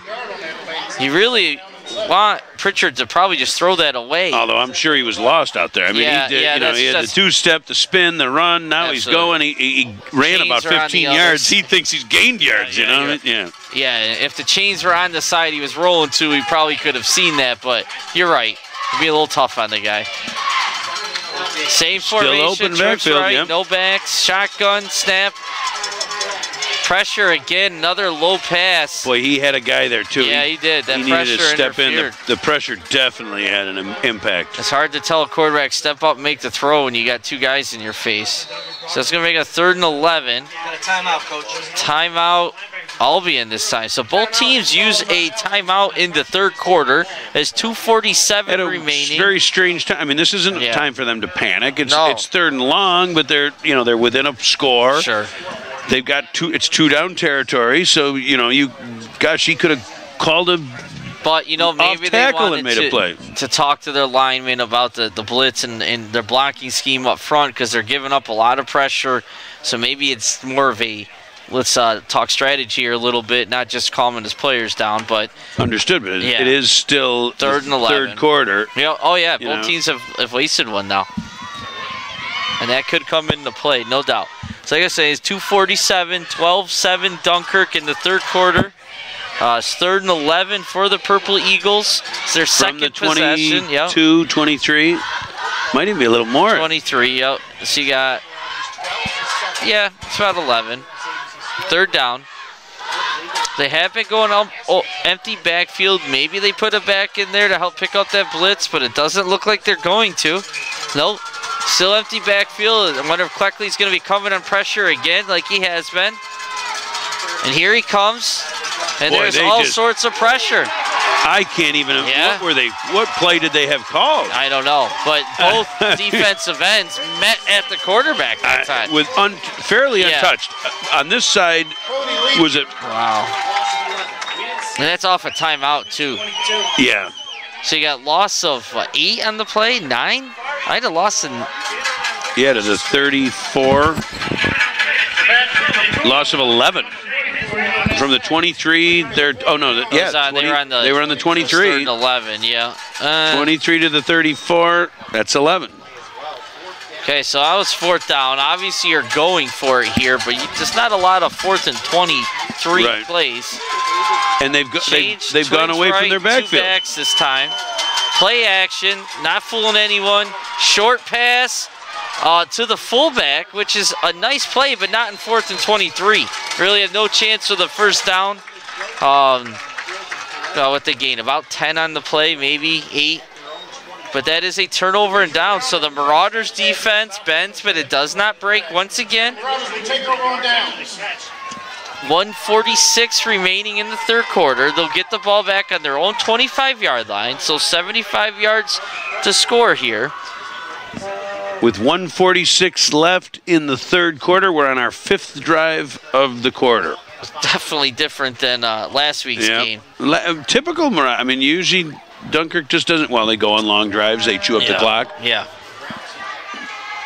So we're on the 25. Right back to the power eye, 2 tight end set. The Jesus Hunter set. Give to the up back. Nothing there this time. I don't think that was Rivera either this time, though. Nope, that was Taiwan Wright, number 13 on the carry. Bigger back, not the same burst, but the defensive line, you got to give him credit. Gain of 2, 2nd and 8.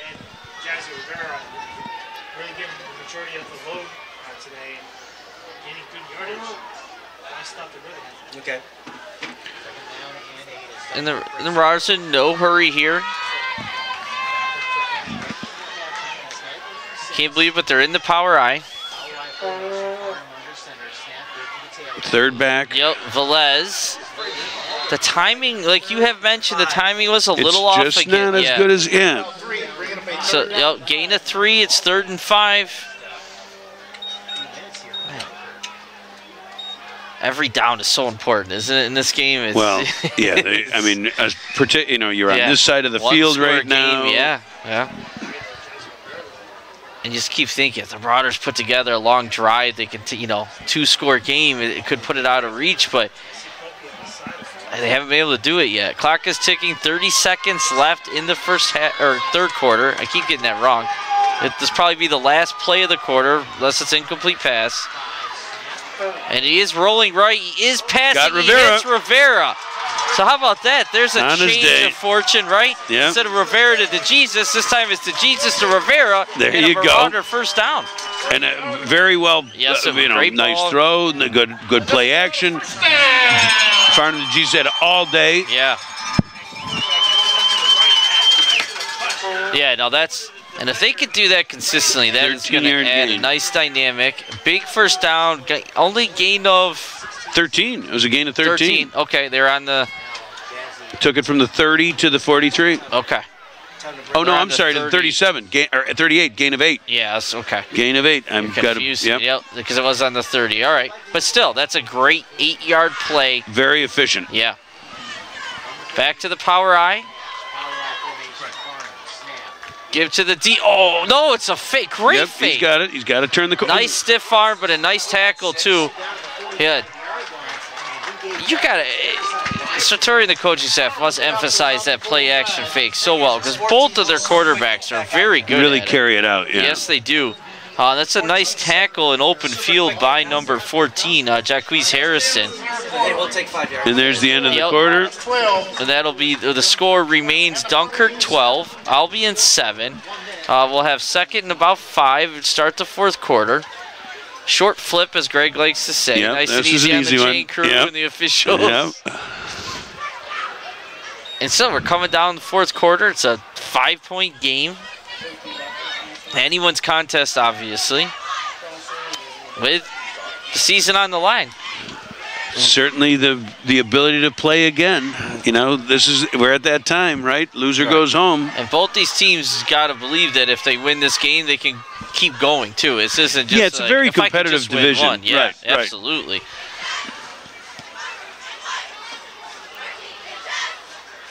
So they're on the 44.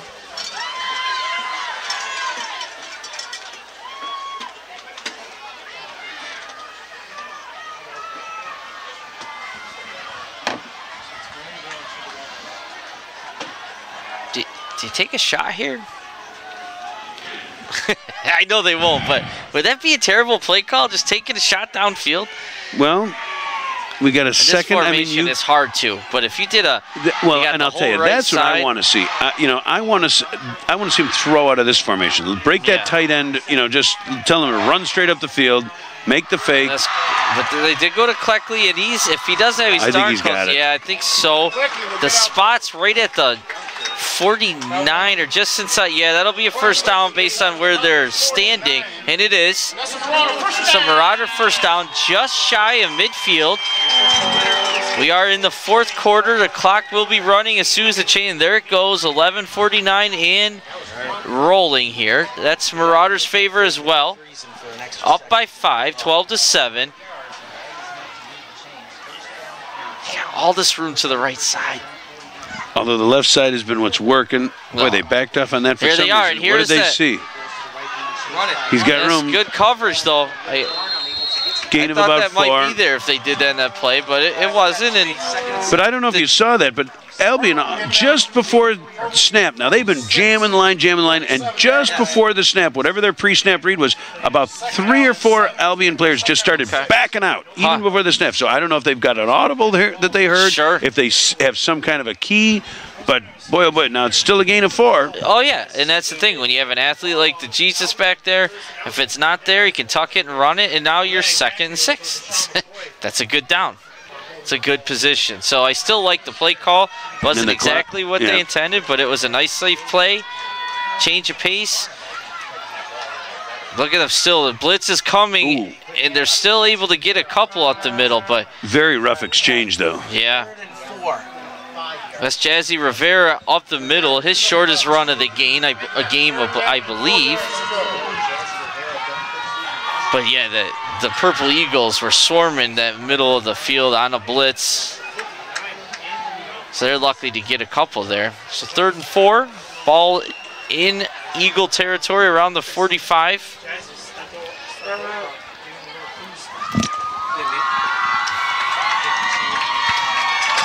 Well, the fans are starting to get into it a little bit. The run around flags here in the stands. It's nice to hear.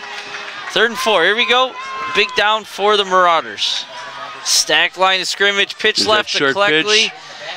And I think that was number 10. Not getting the push, yep. Nate Moore, and it says he's a DB, so he might have been coming on the safety blitz or corner blitz, but he was in the backfield and ran that play down from behind. Great pursuit there, and again, I think, so it is 4-down territory. Yeah. You would think. Absolutely. I mean, boy, do you play the field position game and punt this and hope for a I didn't pin see down? the substitute package come in. You know, it's not there's Going fourth for the and win. 3. I'm okay with this. Trust your defense. Trust your offense to get the first down. Power eye. Oh, they're. Oh, he crossed. Oh, that's what they could be. Yeah. Jump. Timeout. That's their second one.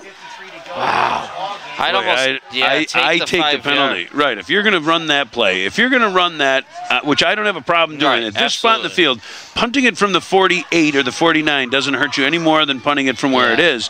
So I think it's a smart play to give it a shot, to give a bark out. You know, you line up with your full boat, but take the 5-yard penalty. Yeah. Don't burn that timeout. Right. The timeout at this point is probably more valuable than those 5 yards. I agree. I'm a little surprised there wasn't a flag. It looked like they crossed the line of scrimmage. It did look like there was a jump. Yeah, I mean, they did get back, but still, usually as soon as someone comes across, you see the flag fly. That's when you almost train your offensive linemen to stand up when they cross. Right. Because, again, you get a false start here, big deal, you know, but that first penalty there would have been a first down. Yep. So the timeout, I mean, we'll see what that extra 5 yards does. And that's and if the timeout makes a difference in the end of the game.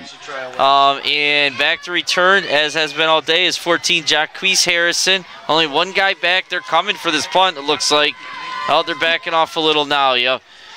They faked, shanked the punt off his left side of the foot. It's still inside the 30, I would say. But certainly not what they... No. Right around the 30, okay. Not terrible. It's dead on the 30. Yep. I was thinking 28, That's 29. I mean, what is that, a 12-yard net? Yeah. You know? But they took time off the clock. Down to 9:45. Purple Eagles have to go 70 yards to take the lead. Score is 12-7, 9:45 remaining. Back to their twin. Here's a motion again. The Dunkirk defense has struggled with motion a little bit, running away. Bounces out, and he is stuffed. That's a great play. And Boy, that lead back came blown out. I thought they had a shot at that on that play, and Dunkirk just filled the gap. Did you see who made that initial contact? No. Big 74. Was it again? Yes, it was. Again, he didn't come up with the tackle, Peyton Moreland, but he made that contact, knocked Harrison backwards, and was the direct cause of that loss of 1. Nice job up the middle. Number 6. Okay, twin right, 1 left. Pistol formation this time. Give it to the big man, and nothing there again. Great job by the defense. I believe that was Cleckley that time on the tackle. Last time they ran that play, there was a big hole. They were ready for it this time. Gain of 2, third and 9. And this is not 2-down territory by any means. So this is... No, not with this much. Not with 8:46 left on the clock. Gotta watch 6 in the flat here. You got the trips. Trips right. We're going to watch some motion or no? Split end. Nope. No motion this time. Quick Little to the screen, bubble screen. Great job. Great cover. The Jesus is right there. Slows it down enough for some help to come, and a gain of maybe 2 on the completed pass. Good open field tackling pursuit, and a big stop for the Marauder defense. Again, you're going to expect the punt team. You got Velez back, and Rivera's back. Yep, and Pritchard's back. Now, Pritchard is the punter. Yeah, but if there's ever a fake, I mean, the fourth quarter, 8 minutes left. He is punting. Yep. Decent punt. Yep. You think you got to catch that punt. And neither team has been. Big roll. That's a mistake. We've seen that a couple times the last week where the return men are reluctant to catch the short punts. And trust me, it's not an easy thing to do because you got the ball flipping and flopping. You got these guys steaming down the field looking to take your head off. But if you're going to be a punt returner, you got to catch those balls. It's a 50-yard net. Yeah. Not catching it. Even if they fair caught it, it cost them 15 yards. Yep. But they get it back. That was a quick 2-minute, possession, 3 and out. So 7:48 remaining in the fourth quarter. Score is still 12-7 Dunkirk. We've had 1 field goal here in the second half. That's the only scoring so far by either team. Dunkirk has controlled possession in yardage the second half by far. 19-yard line they're on? Yeah, right. Yep, 19. We have a wide flanker right here. Nah, we got a sweep. Oh, official timeout. I was going to say, are we wasting another timeout? Official timeout. We need it. Right. I'm not sure what's going on. He's going to talk to the Albion coaches here. Definitely need to try a wedge here sooner or later.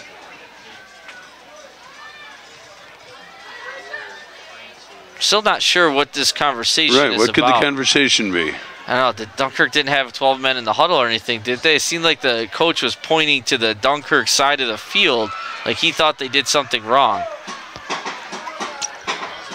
But the officials aren't having. Oh, now he is getting a flag. I think a coach. I don't think. I think that's an assistant. Now I hate that call, by the way, because we don't know what was said, but that's. I mean, nobody knows what was said except for them out there, and boy, oh boy, and it was not the head coach. I can tell you that. I'm looking through. Yes. Well, unless he said it, but it looked like the. So they must. I think they must have been arguing, and I didn't see it. I'm not sure if it was or wasn't on the Dunkirk side, if they got away with it or not. But the Albion coach definitely thought there was something with Dunkirk and their substitution, and it cost them 15 yards. So now we're back. Dunkirk didn't catch the punt and rolled 15 yards, and the coach gave it back to him. That's a big mistake by a coaching staff. Now you're a little bit more comfortable calling different plays here. Wide, flanker right. It's Rivera out wide. To Jesus under center. I formation. 7:48 in the fourth quarter. Cleckley off tackle. Not a lot there at all. Maybe a gain of 1. Yeah, about 1.5. Maybe 2. Was that Cleckley or Velez? Cleckley gets the ball out to the Well, it was Cleckley, according to Sarge. Second down and 8. Second down and 8. Ball at the 36-yard line. 7:25. Clock's moving. Dunkirk's up by 5. Unusual score, 12. Well, really, 2 touchdowns. You think it's 2 touchdowns, no conversions, but it wasn't. It was a touchdown and 2 field goals today if you joined us late. Power I formation. QB sneak. It's the first time we've seen that with DeJesus in this game. It isn't unusual for Dunkirk by any means.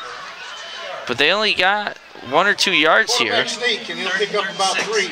He's second down. It's probably a little harder for DeJesus to get low that Correct. quickly. He doesn't have the same body type, and he doesn't have the same quick first step. Yep.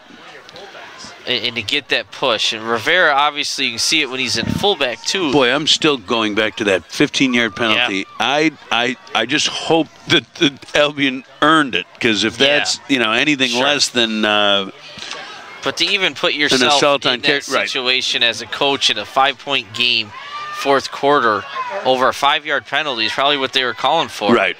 You can't do it. That's a loss of composure there. Wide right. Play action here. We are seeing a rolling right. He's got a man. And a catch. Sabian. 1 foot in, he's got it. Yes, absolutely. That is a great throw and a great catch. That's DeJesus to number 16, Sabian Smith. That's his 3rd catch in the game. Is that right, Greg? That is his 3rd catch, and that is a 22-yard completion. And what an added weapon this is for the Dunkirk offense. I can't say enough about it, because he was not wide open by any means. No. And it was he a hit catch, a run kind of a fade. Right he caught it on the sideline. Yep. Great play. Clock did stop, out of bounds, 6:12 remaining. First down and 10. Ball at the Purple Eagle 40-yard line. Run up the middle to Cleckley. And there he goes. He is gone. He's gone.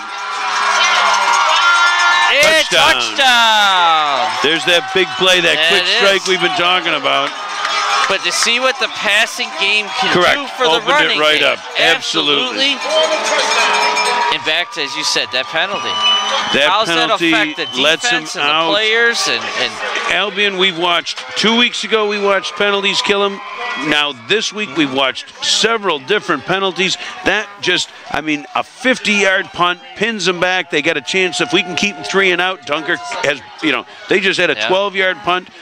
Instead, they just give it right back to him. Give that field position. Here we're on for the kick. Yeah, we are kicking at this time. It is DeJesus on for the extra point, and it is good, I believe. It's hard. Oh, no good. It is hard to tell Must up here. have gone right. Yep. because it looked, Must just been outside of the markers, but still, Dunkirk here, key is 2 scores. They're up 18-7, 6:03 6:03. Boy, oh boy, Albion. Yeah. Now, what a mistake.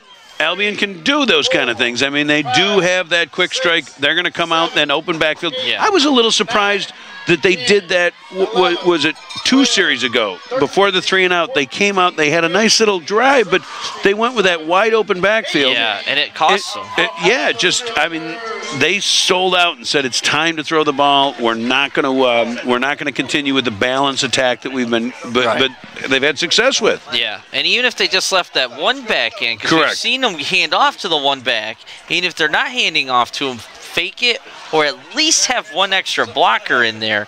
But no, they kept going empty backfield, and Dunkirk teed off. When they did it, they brought the blitz. That's obviously they're prepared for that, and they're calling blitz play probably an open. I think Dunkirk's best pass defense is their pressure. Yeah. I mean, so DeJesus is on to kick off.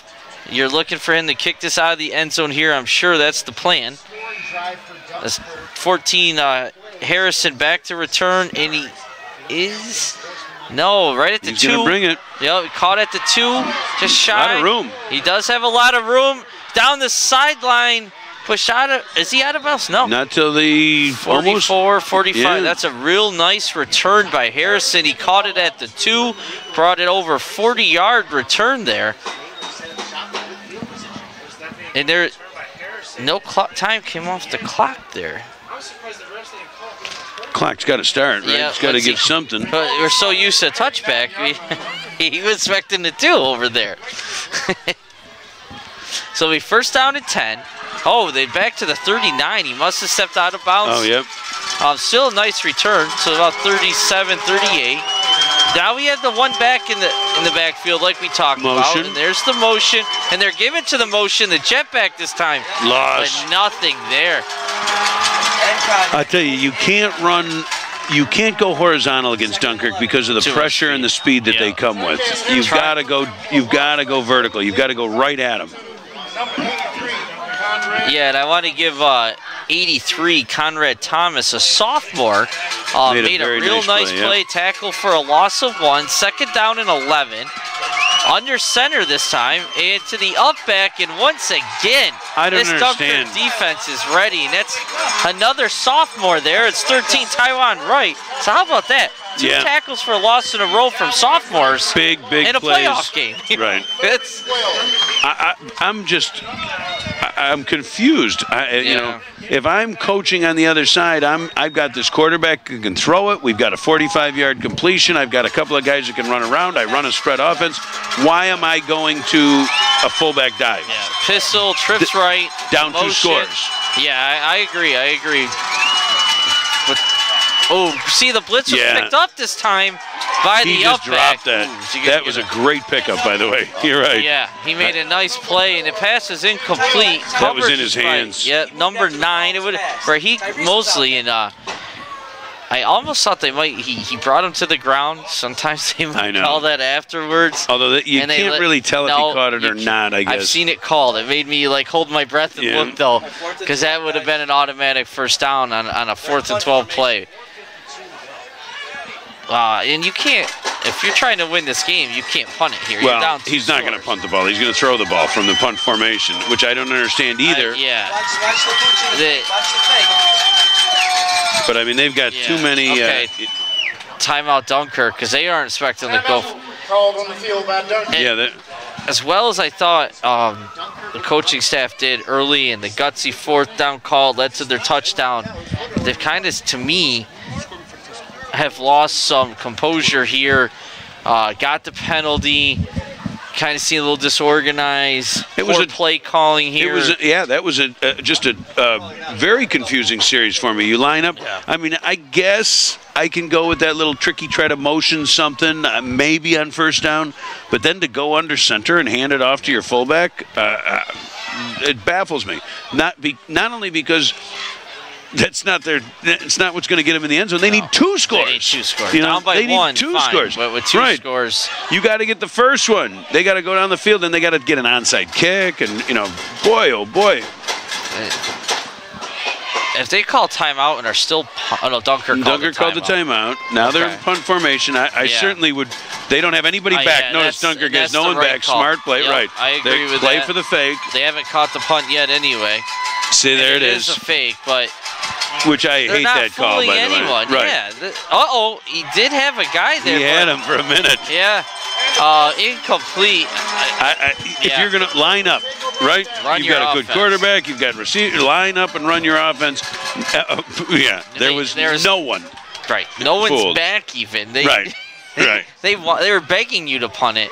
Yeah. I mean, how many times you practice that fake punt play versus offensive plays? Right. So now Dunkirk gets it back at 4:44 on the 35-yard line, 37-yard line. You know, the ball is going to be handed off here. Run the clock. Take your time. Win the game. Right. Albion has one timeout or two. Let's see. No, they definitely use one. Right. Yeah. Don't need them. No. But you know, here Albion's blitzing up the middle, but Cleckley. Face mask. Yes. There is a flag. I mean, that was a yank. Yep. So that's going to be a gain of a face 5. mask. Yep. Yeah, that'll be probably another first down. Oh gosh, yeah, that's a 15. I mean, that's got to be. That's a 15-yard tug. Even if it's 5, it's going to add. It'll probably be enough for the first anyway. But yeah. Face mask will be the call against the Purple Eagles. Well, they called it just a 5-yarder. Wow. But I mean, his head turned. Oh, geez, maybe it's just a yard. It's supposed to be like first down and 1. The box says second. 1. Yeah, no, it should be 1 though. Yep, they just switched the box because of the penalty. First down. Well, then they better move the chains. No, the chains it's first and 1. It's first and 1 yard. But they gave him the yards. Yeah, no. So they gave the running back the yards plus the penalty yards. Yeah, then they got to count the down. No. If they, right? It wasn't a dead ball foul. It was a personal foul after the play. They gave them the running yards. That's got to be the first down. No, he's just looking at the clock. He knows what time he has to snap it. Smart. Hand off to Cleckley, and that'll be a first down. Inside the 25-yard line. So our first down. Clock stops temporarily, but it's 4:13 here in the fourth quarter. It'll start running as soon as the chains are set. And here the clock goes. The score is 18-7. Just over 4 minutes remaining in the game. Dunkirk up by 2 scores here, 18-7. 2 touchdowns, 2 field goals, 1 touchdown for Albion early. They haven't done much offensively since. Albion has 2 timeouts left here in the game, down to 3:45. Jesus is in no rush, and nor should he be. I want to know where he's looking at the. Where's he looking? Looking at the official. I think he's looking at the official downfield, and you'll see his arm start to move. That means he's counting down, and they snap it. And at what point? Timeout, Albion. Yeah, I mean, there isn't a. There's not a play clock, right? Play clock, right? That he could stare at it. I mean, so I do see the official. Yeah. Once he starts moving his arm, like must he's be down to the stretch down. or something. Yeah. That's. They don't count out the whole time. They wait until they get down to the last 5 seconds, and then Jesus goes center and snaps it. So again, that's been coached. Jesus didn't figure that Albion out himself. Takes their second timeout. They have 1 remaining. 3:28 in the fourth quarter. Scores Dunkirk 18, Albion 7. Playoff game. The winner here goes to Cheektowaga, correct? Next Friday. Well, I guess we haven't. Do we know what the results of that? Cheektowaga has won. Cheektowaga is winning 49-0. It's a final. That's final. Okay. Do we know what Lackawanna did? Because Lackawanna if plays they tomorrow. lose, does that bump us up and get us up? Right. Oh, so right. So if Lackawanna, there is still the chance for a home game. If Lackawanna loses. Okay. No matter what. Well, we'd be the 3, but then we'd be the 2, right? Or no? You don't reseed? They don't reseed. Oh, gotcha. Okay, there's no reseeding. So regardless, it looks like we're going to Cheektowaga, and there's Cleckley out the middle. Gain of probably 8 anyway. Albion did not take a timeout here, though. Oh, here we go. Timeout. Again, I don't know if it makes a difference, but if you're taking that timeout, why didn't you do it right away? Right. They let 3-4 seconds run off before the timeout. Again, I don't see that making any difference whatsoever. It's going to be 3rd down in about 2. Definitely 4-down territory. You're already up by 2 scores, so I don't see why you try a field goal here. Oh my gosh, no! And in fact, if they get the first, is it kneel down? It might be kneel down. Well, if they I don't get it think on so. this play, because there's 4 plays. Oh, less than 3 minutes. I guess no. I think they'd have to go. Well, and you are up 2 scores. Yeah. What you don't want to do, and by the way, I almost said it earlier, and I said I'm not going to jinx either. We haven't had a turnover. Yeah. So their only hope right now is to strip that ball and make a turnover. Yeah. So almost turnover and score off that turnover, because either way, you could try the onside. The odds of that are not high. That's what you got to do. Yeah. I mean, that's what you're gambling on. Motion here. We haven't seen that. Jesus is rolling. Tuck it away. Yeah. Oh, cuts up the middle for the first down. Hang on that ball. Right. The Albion defense is almost trying to hold you up at that point. Yep. To strip it. Great unorthodox play call a little bit, but that's a very good play call. You're trusting your Well, he's got the ball in his hand. He doesn't have to put it in anybody else's. No, he's not throwing that play. He's got lots of room. So it's 1st and goal.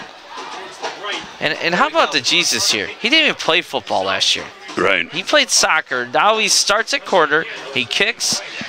Plays now the he's cornerback, quarterback. Right. Yeah. Yeah. Making plays. That's impressive. It definitely is. Not many kids can set out a year of football. 2:43, 1st down. Like I said, just don't turn. I'd run another sneak. Motion. It is a sneak. Short of the end zone, but it looks like he's down to the 3-ish yard line. It's hard to tell. 3 or 4, 3.5. 2:20 rolling here. They're going to take their time. They're going to snap this ball inside of 2 minutes without a doubt. 2nd and 4. I'd run 3 sneaks. I mean, you don't want to do anything to, God forbid you have some kind of a crazy fumble and pick it up and score, anything like that.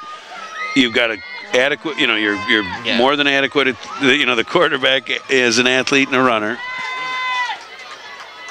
Same there's play. that little motion, yep. It is the same play. The only problem, your quarterback's definitely taking some shots to it. Well, but hey, you got another one. Exactly. He's got a week to heal. Yeah. Tell him to get low and go. Down to the 2-yard line, it looks like.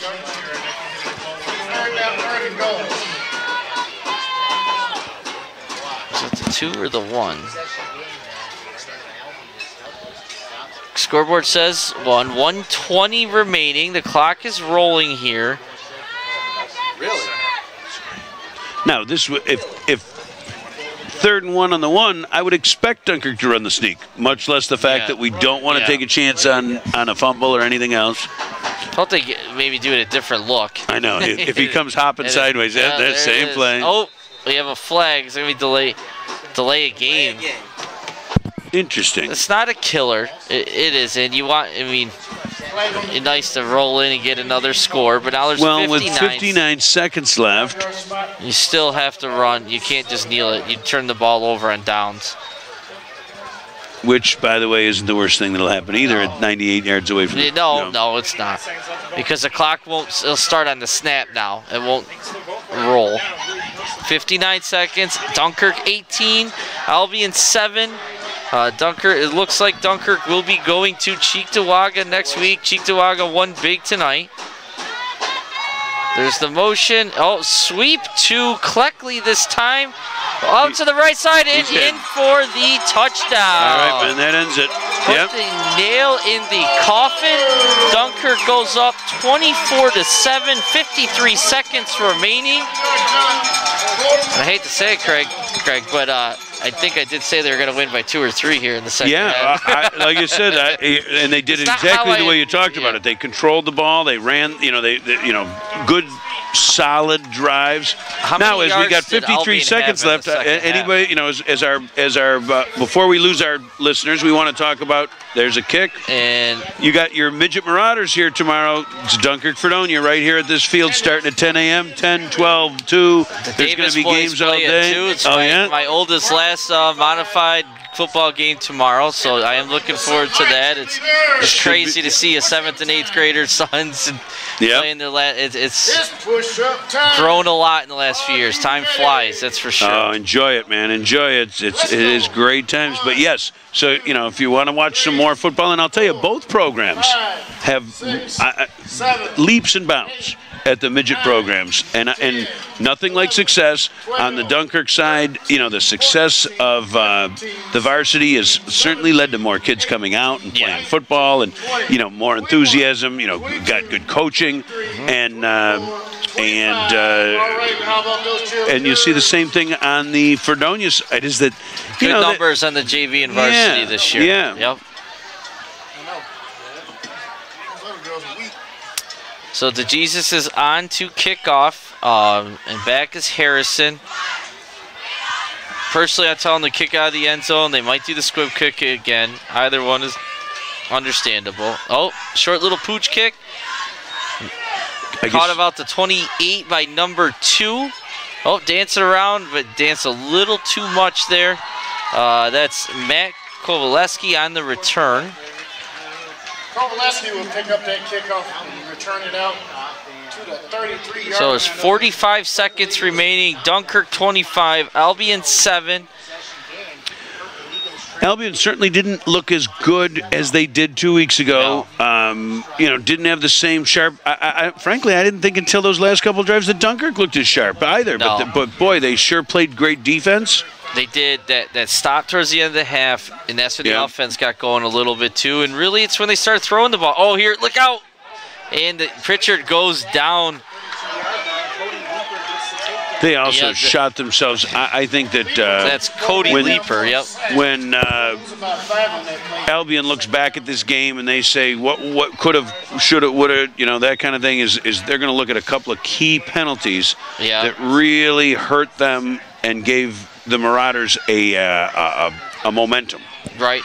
They 2 long drives. They got 0 points on. That's unfortunate. That's gonna. Another drop. Is that? Oh, almost intercepted by Tyron Wright. That would have been. The crowd would have gone nuts if Tyron Wright scores on that play. 7 seconds remaining. 25-7 Dunkirk. Great second half. I know you're doing stats here, but trying to keep them real quick. Go ahead. I was just curious how many yards Albion has in the second half, because it's not many. Maryville won. Maryville won, so that no upsets. Pritchard's in shotgun, no backs. 4-man rush this time. Throws it high over. He's throwing a lot of passes high today. Pritchard hasn't looked nearly as sharp as he did 2 weeks ago. He's a great quarterback, no doubt about it. He got banged up a little bit, but Dunkirk was ready for him this time. 3 seconds left, so this will be the final play of tonight's playoff game. I've got Albion, and this is just quick stats, I've got Albion for 30 total yards in the second half. I believe it. And by the way, of those, 31 of them, wait, that can't be right. Well, yes. They might have had negative. That's, another pass drop. That was a catchable ball. But that brings us to the end of tonight's playoff game. Dunkirk 25, Albion 7. A dominating second half performance. Dunkirk maybe get a little of their mojo back here in the second half. Albion had 31 of their, they had a net 30 yards on the first 4 plays of the second half. They then got a motion penalty, didn't gain enough, had that huge punt, and that was it.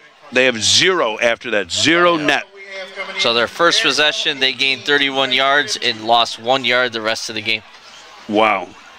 Something like, They definitely And good for Dunkirk. Great Dunkirk They did defense. it. Was out Yep. one of their best defenders. Malik Carter also Right. wasn't able to play tonight. And he may Hopefully be able to back go, yeah, tomorrow- because he next was a week. game day decision. Yeah, they had him out there before game trying to run around and see. And obviously it looks like a smart decision because if they played him and he needed 50%, then maybe still at 50% next week or 70%. Well, when you survive and move on, Yeah, then it's a great decision. Call, Yeah. Absolutely.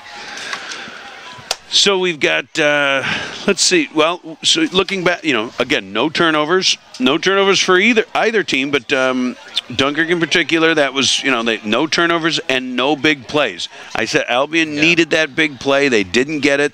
Well, they had the 45-yard and pass. that's their only touchdown. Yeah. That long pass is their only score, set up their only score of the game.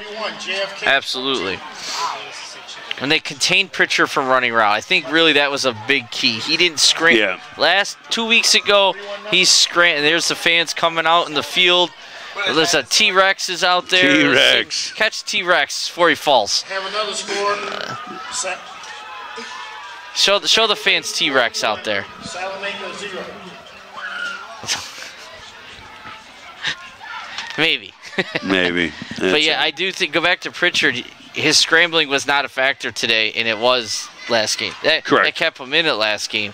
And if you looked at the way they rushed, we talked about a couple times, they were under control a little bit more. They weren't just going right where Pritchard was, and he'd bounce it outside. Today they had a plan, probably had a quarterback spy, and that was a real nice adjustment by Coach Krenzer and the defensive staff. Yeah, the offensive, last week I was a little bit, I guess, critical of the fact that they threw the ball to begin the game, and I think it kind of threw off their whole, this is what we do. We just pound it down your throat, And they came out a little cute. I think that gave the Badgers a little momentum, and next thing you know, it was a whole different game. Today, they just said, no, we're going with what we do. We're going to pound it down your throat, 2 tight, 3 back. And while I don't think they were as effective as they were early in the year, against a good defensive team, they had a very good game. Yeah, and I still think of adding that passing threat with the Jesus in there, and Sabian Smith had a heck of a game. I don't know if he's had that many catches earlier on in the season, but I haven't seen any in the last 3 games. No. Or 2 games prior to this. He made some nice catches, and that's going to open up the defense. The other teams are scouting, you're going to see film, and they got to prepare for a passing threat now, and obviously the running game. And that's a lot harder. A one-dimensional offense is easier to prepare for. No doubt about it. No doubt about it. So with the bell ringing in the background, this is Greg Krause and Shannon Davis. Gabe, good job, Gabriel. Thank you. Super job, man. You guys did a great job and we were down on the field. We were up on the side. Holy crow. Are we going to show this one again? If anybody wants to let the kids know that it's going to show again, any idea?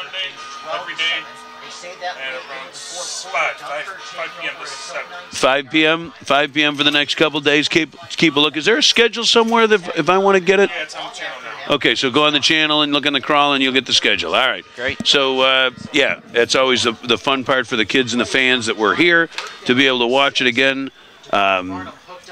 Once again, I think that's it. You got anything else? Yeah. No, thanks for having me. It was a great time. A great job by the Marauders, and good luck next week against Cheektowaga. And basketball season's right around the corner. Hockey season. There you go. All right.